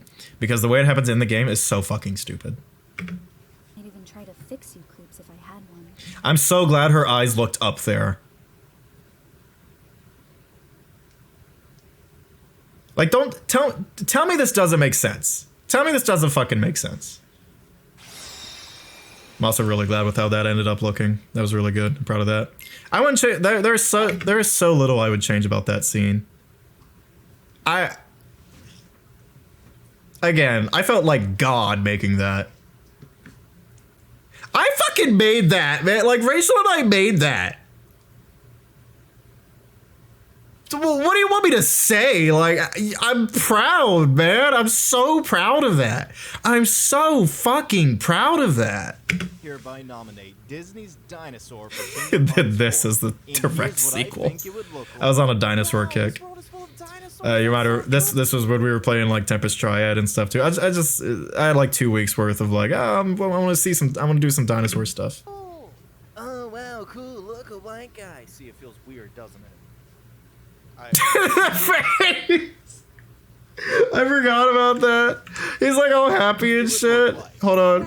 Look, he's so happy. Hey, boy. Oh wow, cool. Look, a white guy. See, it feels weird, doesn't it? He does not know what to do. He's so surprised. Look at him. That is the face of a boy who knows he just fucked up. Fuck, that's funny. I was not expecting that. I do wish I got to use that other VR chat world. It really looked like the movie. Not unless you can get rid of the monsters that have been chasing us. Oh, yeah, we can do that. By the way, whenever a facial expression changes, if my hand is in the shot, I think I already missed plenty of examples, but if my hand is in the shot, you might be able to see me like twiddling. That's me changing the face. It's on a radial wheel, and I have to like move the analog stick and hit select. Do that all the time. Just point us in the direction and we'll take care of it. Oh, well, if you're so confident, deal with that. My fucking mic, like the fact that this took a whole second try and there's still a line in there that sounds like ass because of the stupid goddamn mic. Oh my god. Why didn't I just... What? Oh my god. Pretty good cuts though. Like it's a good joke. It's a worthy joke. Like I'm not dissatisfied with the final product. Like the thing about it is like there's all these little flaws, but the thing is, I tell this to James all the time. It's like I really believe in. Sorry, my dog is having fun over there. I really believe in perfection is the enemy of progress. You know, like if I was being a perfectionist about this shit, I would never get it done. I would never ever get this shit done. I have to get it done to the point where it is acceptable and go. You know. What they do is they take I forgot to put the fucking robot voice filter on Tron here. That one is not perfection is the enemy of progress. That was just an actual mistake. Damn, boy, what's up? Give me a second. I'm back. I thought he wanted out, but he didn't. I gave him something to chew on, and he seems satisfied with that. Right. Yeah, I forgot to do Tron's robot voice. It's whatever. the light from the children and still doing the conspiracy theories. Okay. Couldn't find a Goofy Tron. I couldn't find a Tron Goofy avatar, so I just... This one has, like, different colors it can be, so I figured, just blue and purple looks close enough. It's fine. Listen closely. What Tron was going to say there was, roses are red, violets are blue. I like strawberries and pussy too. A reference to the iconic Obama line. This one. This one's fun. Oh man, I love Casey really liked this. I'm so glad so many worlds have them. I don't know. I think I was on a roll near the end here. Sure thing, Donald. Here you go. Give it a shot. Just my fucking Donald voice is the worst. Uh-oh, looks like we got a new bird in town. There goes the bird. I feel like so few people got that joke. People called Tony Hawk the Bird or Birdman. I felt like that was fairly universally known, or like at least could be inferred, but oh well. That's what I mean. It's a pun. I'm so glad this Twilight Town world had actual moving trams because I got to have that shot look that good. It's so funny. Got a new bird in town. There goes the bird.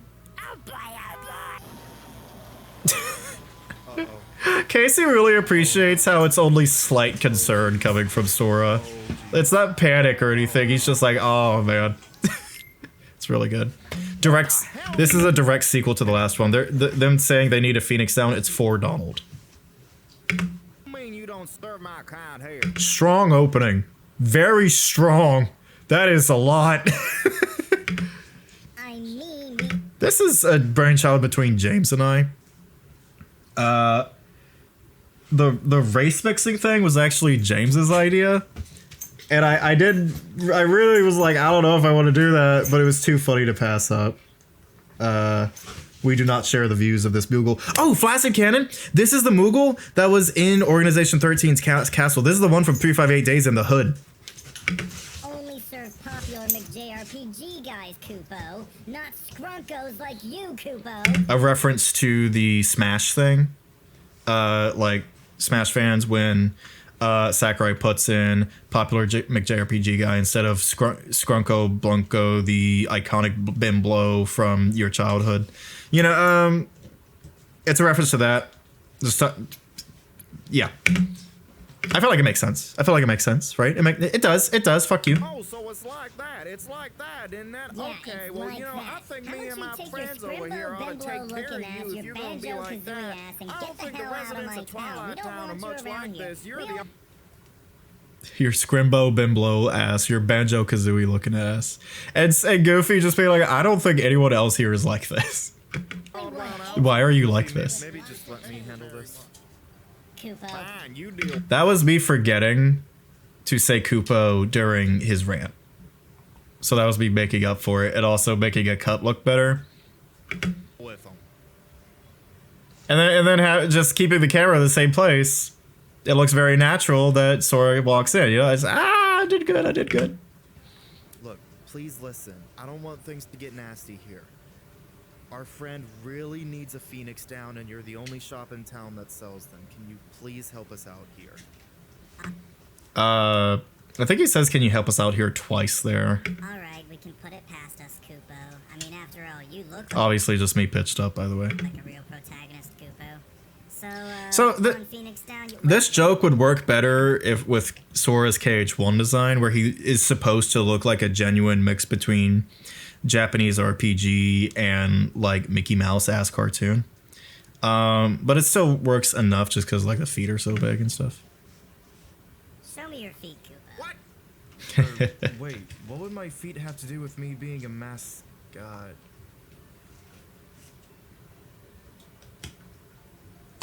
Race mixing.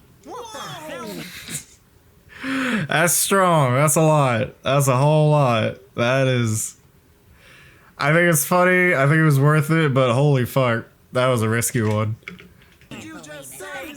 I'll try and tell you what the three are individually saying.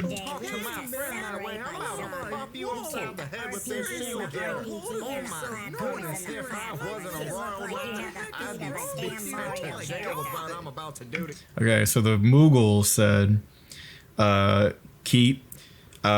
stay out of my genre. Keep the RPGs in the RPGs and the platformers in the platformers. You look like a damn Mario character.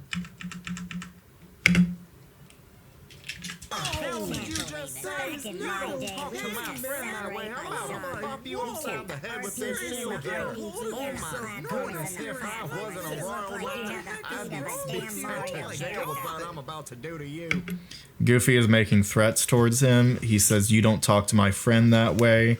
I'm about to pop you upside the head with this shield. If I wasn't a royal knight, I'd be going to jail with the things I'm about to do to you. My dog is having a lovely time.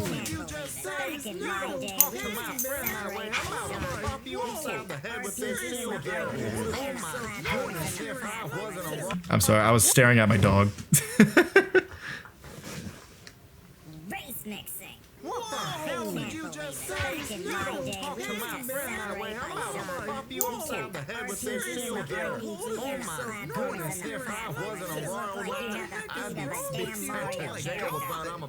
Sora's just genuinely flabbergasted. He's like, whoa, why are you like this? No one else here is like this. That is not okay. You can't say things like that. Do to you. Well, it looks like I like this one. have thinned out quite nicely. There's only 5 of us left, and one of us has betrayed us. I don't think Organization 4 is that catchy. Perhaps we should be called the Fantastic Four. Shut up. By the way, obviously some organization members have KH3 models just because It just looked better. It just was the best one to use. It had more expressions and stuff. It's fine. You know, it is what it is. I like the Fantastic Four joke. I'm actually surprisingly okay with my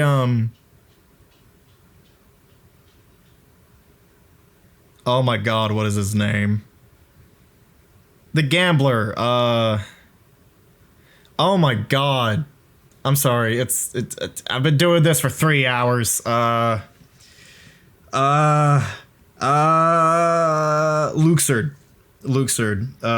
I'm surprisingly okay with my Luxord voice, although I don't think I'm great at British accents. It's not like you have feelings to miss them anyway. Zigbar's so fun. Braga, fucking Lushu is so fun. Just him knowing everything and just acting like a head ass.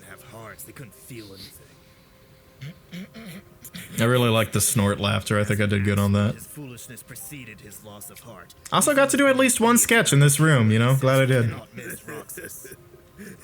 Is something funny? I like that shot. No, nothing's. Also, I deliberately always had, whenever I shot Zigbar, it was always eye patch first. Eye patch facing camera. I don't know why. I was just like, nah, it's better this way. It's funny, man. Nothing's More mysterious. Well, if I didn't know any better, This is a shot where I truly wish I could have controlled his eyes. That did not get across the effects that I wanted it to. I wanted it to like face his head down but peer over his brow, you know, like from under his brow at you. Like it was just never gonna be that. And I shouldn't have tried that. Oh, I'm just like any other old nobody. I'm just as confused and hopeless as the rest of you. I like how he's just kind of insulting them with that. No, I couldn't have a secret plan under the hood or anything. Who's he looking at? It's funny, you know. I like it. I like having fun with Zigbar. It's good. Hey fellas, look at This is also maybe top 5. Look at this crashed truck. Huh. You know, yeah. Yeah. So by the way, the manga says that 2 Dusks were taking the truck for a joyride, and that's how this happened. I do wonder how that happened. James's fucking dumbass was like, it was confusing that this was like in the past. It felt like blah blah blah, and I'm just like, James, dude, what happened? How did you miss this? It's huge. Axel, you imbecile! I knew. More use of Psyx. Just I don't know why. I liked writing and filming with Psyx. I don't know why. It works. This was a bad idea. So finally an Axel bit. Hey now, I never actually said I knew how to drive. Then why? Rachel said she really likes my Axel. She thinks I do a really good Axel voice. It's just my like Dante Travis touchdown voice. I don't. Which like fair enough, right? Like that's kind of what he sounds like. But I don't know. I just. Okay. In the world did you even suggest we do it in the? Also, like, I never said I knew how to drive. That's so Axel. This exchange is perfect. I think. I think this is a perfect vertical slice of the relationship here. First place. Excuse me. Care to explain why there's a truck crashed into the side of my favorite tower? It was him. What? I really like the sideways point there. His little I don't know. It looks very natural. I feel like Axel would do this. And There's a truck look how fast Psyx turns. my favorite tower. It was him. What? Axel, you lying? Oh, you see, I made his hair stand up. That's so good. Fuck. Hell yeah. Axel. No point thinking about it anyway. We really ought to catch up with the king. I saw someone misinterpret that as laughter. Don't know how. But this joke originated from in the behind the scenes thing. I was like, I really need to figure out how to use this gun that Donald has, because that's a joke just waiting to happen. And it was actually a comment. One of the regular fans again. I think it was the same one. Again, won't name you just because, you know, privacy. regular fan was like, you know when Goofy's like, well, you disappeared and Donald and I had to fight some nobodies. Use it then. And I'm like, damn, that's a really good idea. I'm gonna try and work that in. But also, Sora doing the like squeak and fade out as he disappears is also just really fucking funny. Sora? It's like, what did they do? He like actually disappeared. How did they react to that? That's all about, but there are some nobodies over there. You want to go take care of those? I am so proud of how smooth that looks. Look at that. Some nobodies over there. You want to go take care of those? That is so good. I cannot believe how much I nailed that. Christ. Yeah, I had a duck. That was like 8 jokes in one video. That was awesome. Oh god, the big one. One of the big ones. Jesus Christ. Literally, okay. I think this idea is as old as the Let's Play. I think we had that. I think I had this in my head literally since the beginning of the LP. Or, well, since we started doing skits, I guess. Yeah, that would be it.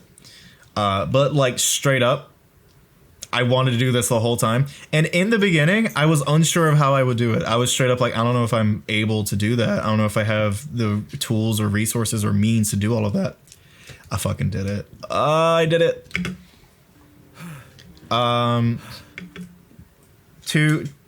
That is a green screen nobody. One of them is mirrored and delayed. Sora's green screened in there. You're stronger than this. Also, James gave a really good performance as Roxas here. It's, I don't know, I buy it. I like it. It's good. Also, the lighting in this fucking VR chat world, oh my god, it's so good. A moment ago, I saw how much power you have. Just do one of those transformations. No. Look at that lighting! Also, the actual script, I think this went through the most drafts. I'm pretty sure it did. Like the original version, like we had versions where Sora got like really angry at Roxas and shit. We had a bunch of different stuff, and we eventually landed on this. I'm glad we did. I really like what it ended up being. But yeah, no, we like James and I worked together on this, and I'm really happy with how it came out. I don't think that's a good idea. Every time I try that while I'm feeling too emotional, it's like I'm heartless again. Felt wrong doing one of these bigger ones without Rachel. I don't remember the next few minutes, and I know it scares my friends. See, this is the secret fourth part to the journal entry series. This is the conclusion of that little storyline of Sora's anti-form worries, being scared of anti-form. Any idea where that's coming from? Nope. It actually really scares me. I'm afraid there might be darkness in my heart. I really like that shot of Roxas thinking. How to deal with it. You ever get to talk to your friends about it? I don't have a heart, but whenever I felt like there was something wrong, talking to Axel always made it better. Of course I... Sora's eyes moving there being completely on accident? Jesus Christ, what a lucky shot. That was so good. Look at him! He's realizing in real time. Oh god, that looks weird. Of course I... That's so good! If I was acting in real life, that's how I do that. I guess I don't. This close-up of Sora with the red light on his face, Jesus Christ, it's so cool. Really rare that I talk to Donald and Goofy about these things. It's just, they're my best friends and I love them so much. And if I ever told them about something like this, it would worry them and they would weigh on their minds and... Hey, they really are your friends. They'd want you to be honest. Sora's supposed to be standing up right there. That's why he starts tilting his head back up towards the camera. Ugh. Best friends share everything with each other. Memories, ice cream, laughs. Also, the lip sync isn't perfect on Roxas here. The way James delivered the lines was just so different than how I would with the timing that it was very difficult for me to get it right. Her. Axel taught us that. Also, I wish Sora had like an eyebrow raise because the best I could do was like his face going to neutral here. He didn't really get the look I was trying to get, but it's whatever. Us? Obligatory reference to Xion, by the way, of course. That maybe a tad unnecessary, but I also think like if we're getting like real heart to heart here, haha. I think that would maybe trigger something in Roxas just a tad. Oh, I mean, me, I guess. Well, it's a good lesson. Also, Sora's just stood up again already. When did that happen? I'm sorry things turned out the way they did. You seem like a good guy. Also, I'm actually using my Oculus mic here. Very luckily, there was no flubs. This is stolen from Dream Job. That's why it has to be useful. Again, like just taking future stuff and inserting it where it would be appropriate in the past makes it really cool. You see the best in people and want to give them a chance. I wouldn't worry about any darkness in your heart. You're probably This Roxas Avatar still looks kind of weird with the eyes. Promise me something. What's that? Him holding his finger up like that reminds me of Travis Touchdown. I don't know why. You'll talk to your friends, even about uncomfortable topics. And if you can't do that, talk to me. I'll always be here for a heart-to-heart. It's so fucking sick, man. Roxas saying that is just like it's fan service for myself. Like I guess I'm just doing fan fiction, but like, shit, man, I'm making it real. Well, you know what I mean. Also, haha, funny joke. Thank you. I think I needed this. Well, better get back out there. I like this turnaround. Okay, Roxas clenching his fist here. Like, I like it on an aesthetic level, but I actually have a huge problem with it. I wish I hadn't done it or done something else, because clenching your fist like this specific kind of shot, that is so specifically a Riku thing. Like, Riku clenching his fist has so much meaning and is used so much in the series to represent him, like, strengthening his conviction for Sora and stuff. Like, that is the strength to protect what matters fist, right? And it's just, I wish I hadn't given it to Roxas. Yeah. If you think I'm being insane for saying what I just said, you're right, but that also makes Nomura insane. Hey, Sora. This turnaround is so funny. He looks so, like, what? Like, I didn't mean it to look like that, but it's so fucking funny. I think those dark feelings are just too much for you to handle. I'll make up the difference. I'll make up the difference is the one line that was there from the beginning. The literal one line. The only one that's like, no, this is the point. Roxas saying, I'll make up the difference, and final form being unlocked. That's the entire point of this sketch. Good old thumbs up there. I like that. I like this shot a lot, except for one thing. Fucking tippy taps, man. Some avatars, you can force them to stay still, like keep their legs still, and I wish you could do that with Sora. But look at the Keyblade summoning. I fucking nailed it. And that took, like, I was having to do shit with my thumbs and shit. I was having to select the Keyblades without looking and shit, and I fucking nailed it. You know how many fucking takes this took? Let's try it together this time. And putting the sound effects in the right spot. Oh, it's so good.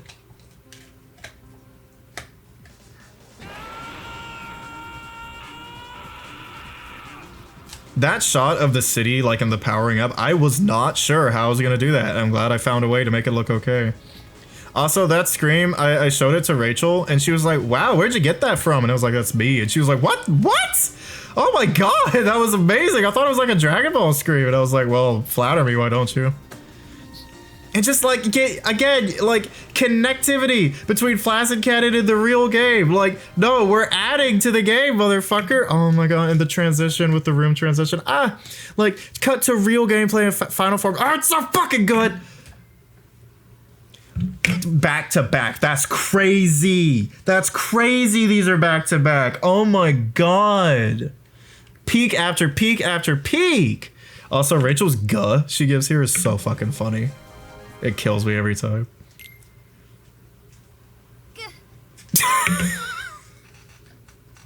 Like, Like, she gave so many different takes of that, and that one was the funniest, and I kept it. God, it's so good.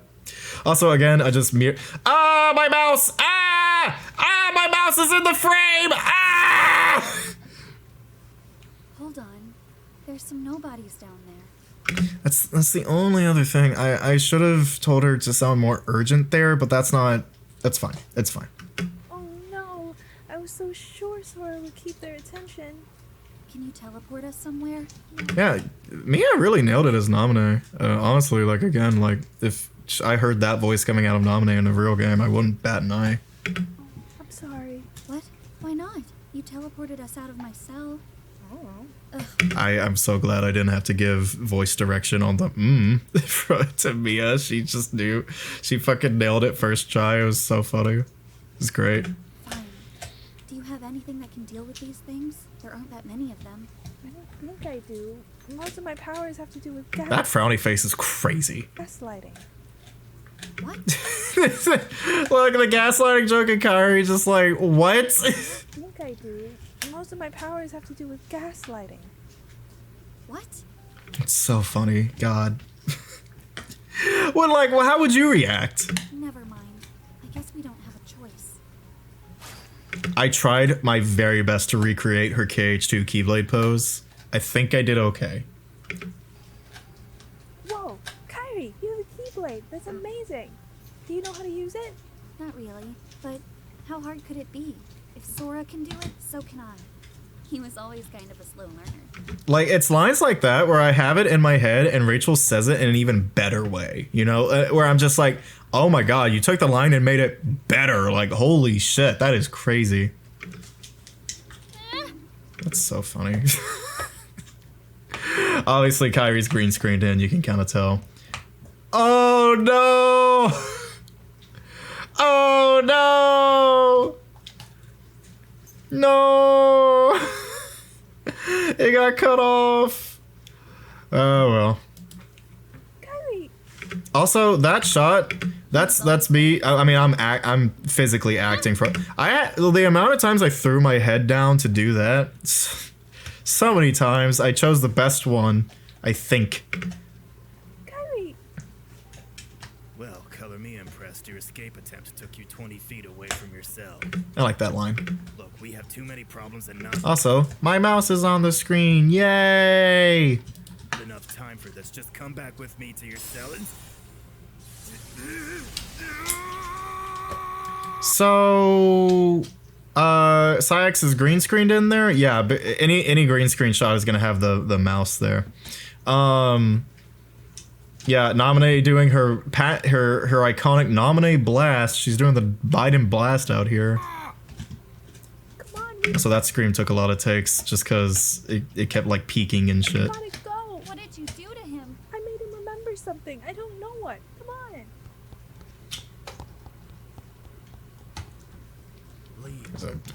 I like the running away. I thought it was funny, or cool, or whatever.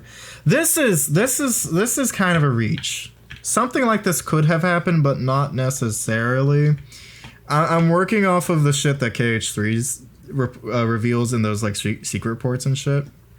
It's like the reason Lee and Isa were fucking around Ansem's place was because there was a girl captured there that they had befriended, and they were trying to rescue her, and they had to do it by like infiltrating and shit like that. I imagine this is the conversation that happened before they got turned into nobodies. You're being irrational. No, you're being irrational. Just because you've given up on her doesn't mean I have. I'm going in there. I don't like the amount of word repeats happening, but it's the fact that one character says it and then the other one says the same word. It's kind of like it makes sense enough to where I don't hate it. I don't care. Fine, go and get yourself killed. See if I care. Damn witch. And also giving Naminé her dues. Like, she can do cool things. That in particular, I don't know that she can do. I don't know that she probably really couldn't do that to Syx. Like Sora or like Riku, probably. That, I don't think she can do that. If you take this as a genuine romance... Oh yeah, this. James insisted I put this in the compilation. you. I promise. I know you will. It is a really good joke, in all fairness. Like, there's nothing else to say. It's just really funny. All right. The intro where I Yeah. Yeah. Like I said, what I need is I don't think this is as good as the Roxas monologue from like episode 6 or whatever.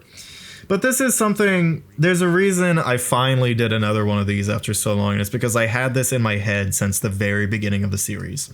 And when I say from the very beginning, I do mean that. I do genuinely mean this was the point. This was the goal. It wasn't the final point. It wasn't the final reason we ended up doing this. Well, it became even greater, right?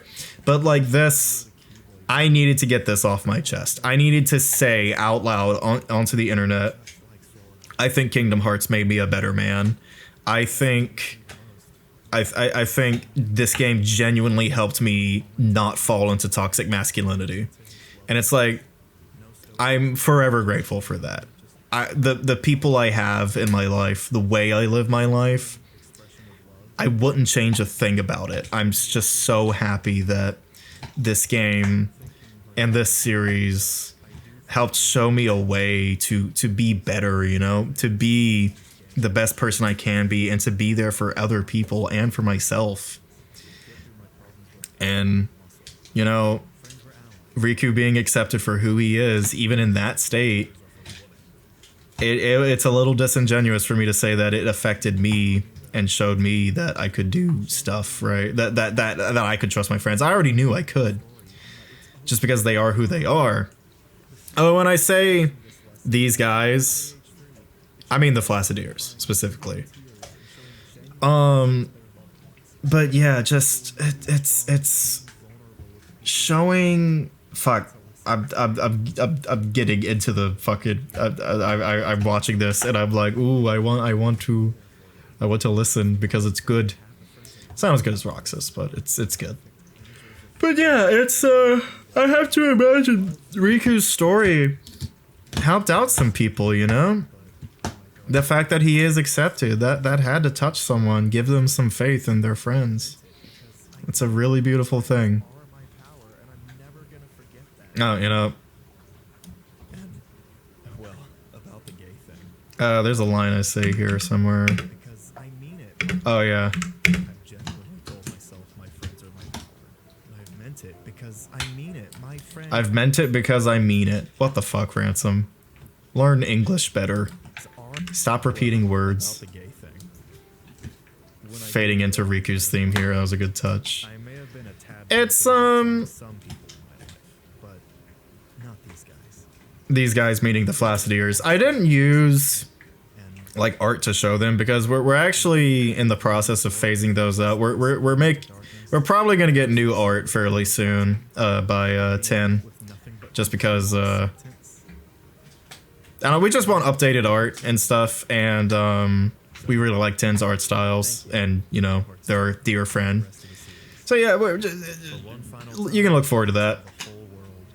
Nothing that's the old art. It's good. It's just don't know if it's exactly what. Don't know if the art style itself is exactly the style we'd want for the channel. You know, we'd want something a little more punk rock or silly. I don't know. It's tough.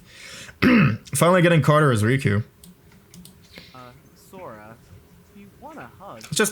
Just making a sketch entirely based on let's let these boys be gay together. Let's make it funny, obviously. Let's like the joke isn't gay, or the point isn't only gay. Well, the point is gay, but it's just like let's let them have this. Let's give them this.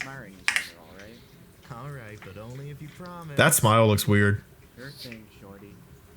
That screen ad is so funny. The horror of this. Why did he that was me falling in real life, by the way. Also, you got to hear Rachel there. Specifically what everyone's saying there. Goofy is saying, oh, for gosh sake, seriously. Donald's saying, I told you we need to put that boy on a leash. Mickey saying, oh my gosh, is he okay? Give him a potion. And Kyrie saying, geez, get a room, you two. Why does he look like that? Why did he fall this way? It looks so horrible. This was almost not gonna... This was almost gonna not be here. Or rather, this would... The previous sketch was taking a while to come out, and I was almost gonna make this instead. But when I got to make that sketch, I was like, okay, well, I don't need to make this anymore. But I was like, well, this is a really good idea. So I'm gonna do it anyway. Second to last. You can kind of see it as a teaser for like the next game, I guess, huh? Although it's more of a teaser for Dream Drop than Birth by Sleep. You're just getting to hear Lushu, like... Do you like my Zigbar voice, by the way? It's fine if not. James really likes that turn. He's like, it looks like he's locking the fuck in.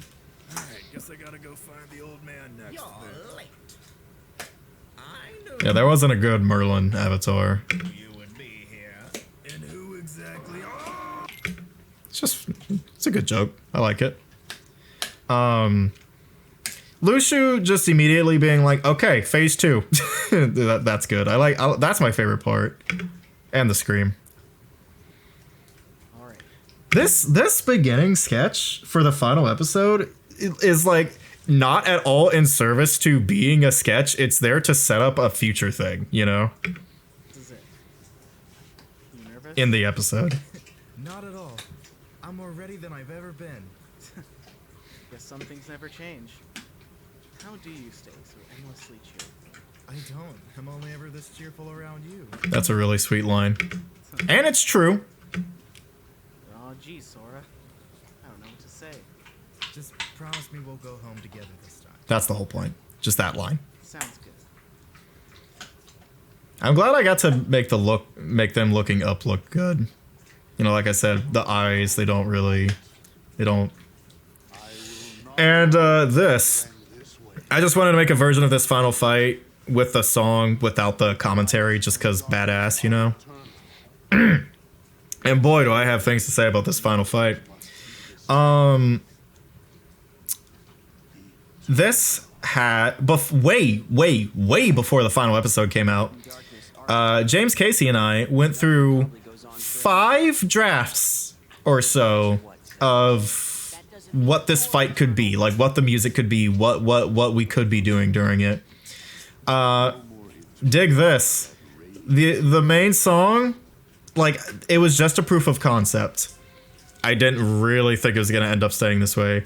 But the main song was going to be Q Kyoku no Battle from Dragon Ball Super. You might know it as Kachidaze. You know, Kachidaze. The Jiren fight one, right? Which, that would have been a copyright nightmare. Says I, who put a Disney song in the final episode. But, like, y'all know Toei be fucking crazy. Oh my god, the beat drop right when they do fucking All Zen. Ah! And the Riku segment would have swapped to All Hail Shadow from Shadow Generations. Now, I had justification for that. All Hail conveys royalty, and hey, Riku might be from a royal bloodline, or he might be like, you know, the born chosen one, right? It makes sense. And Shadow, like darkness, it makes sense. I know it's cringe, but it makes sense. And then, God, we tried other things, but eventually it's like, well, we've already been using a bunch of Sonic Frontiers songs. What if we just fucking do the final boss theme? And it's like, well, not only does I'm Here Revisited sound more appropriate, and just more like the actual final boss theme with like the scary guitar and stuff, but I also just prefer that version. And then I go, wait, oh my god, I have an idea! And I dynamically swap to the original version of I'm Here with the guy singing during the Riku segment. And it's just perfect. It's literally perfect. It's like this fight with this song is like the coolest, edgiest thing of all time. I keep getting hit here because I'm trying to get hit by the Riku attack, you know? That one. Me doing that funny line there, that was the last thing I did to this video, to the final episode, funny enough. Like, listen! Now it's the guy, it's the other version! Isn't that so cool? It's such a good idea, I'm so happy. I'm so glad it's not All Hail Shadow. It would've been cool. There's a lot of music syncs that didn't work out, but this one did. Check this out, check this out. Life, it's so good, it's so good. And it's just like, for when we get to the laser doom, obviously that idea is stolen from KH3, you know, the cut to black, the game over screen. But it fucking goes hard, it's so cool. And we get to, and the dialogue from the beginning, we went through so many drafts with what Xemnas says and what Sora and Riku say to each other there. Like, y'all, we fucking worked on this. We were thinking. Let's see.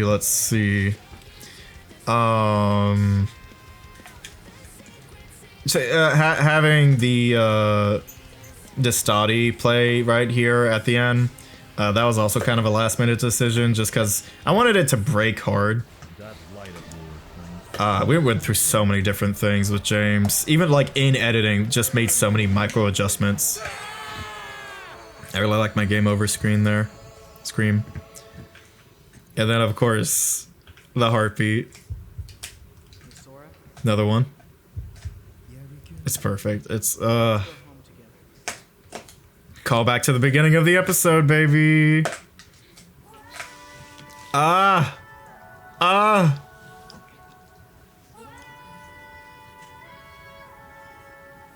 This is what Kingdom Hearts is all about. This is what I grew up on. And it is peak.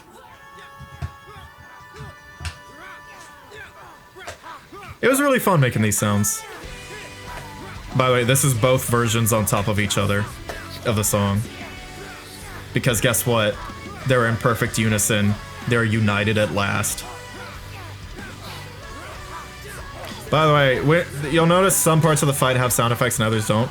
Anything that's like guaranteed to sound exactly that way, I went back and I recorded the game with music and voices off and just got the sound effects. And I'm glad I did that because it made this a lot easier and a lot better.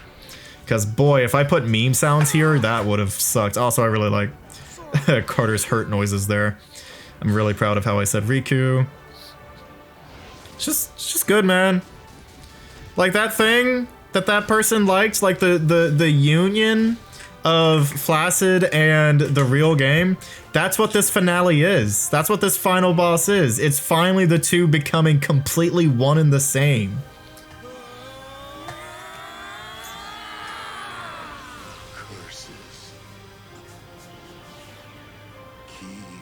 And then, just to add the salt. Now, I have a confession for you guys. The greatest of all time, that's up for interpretation. Is it the greatest game of all time, or is it the greatest Let's Play of all time? That's up for you to decide.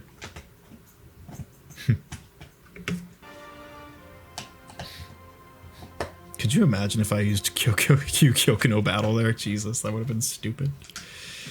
And that's it. That is it. Obviously, I didn't include the segment with Sanctuary at the end there, or the credits, because both of those would have gotten a copyright. And I just, you know. Rachel didn't need any fucking direction on her Kyrie lines, of course. It's just more of that same, like, there's a true unison now between Flaccid and Kingdom Hearts 2. And yeah, that's the creator commentary. I hope you enjoyed, and yeah, definitely got your fucking time's worth out of it. My god, 3 hours and 18 minutes, lord.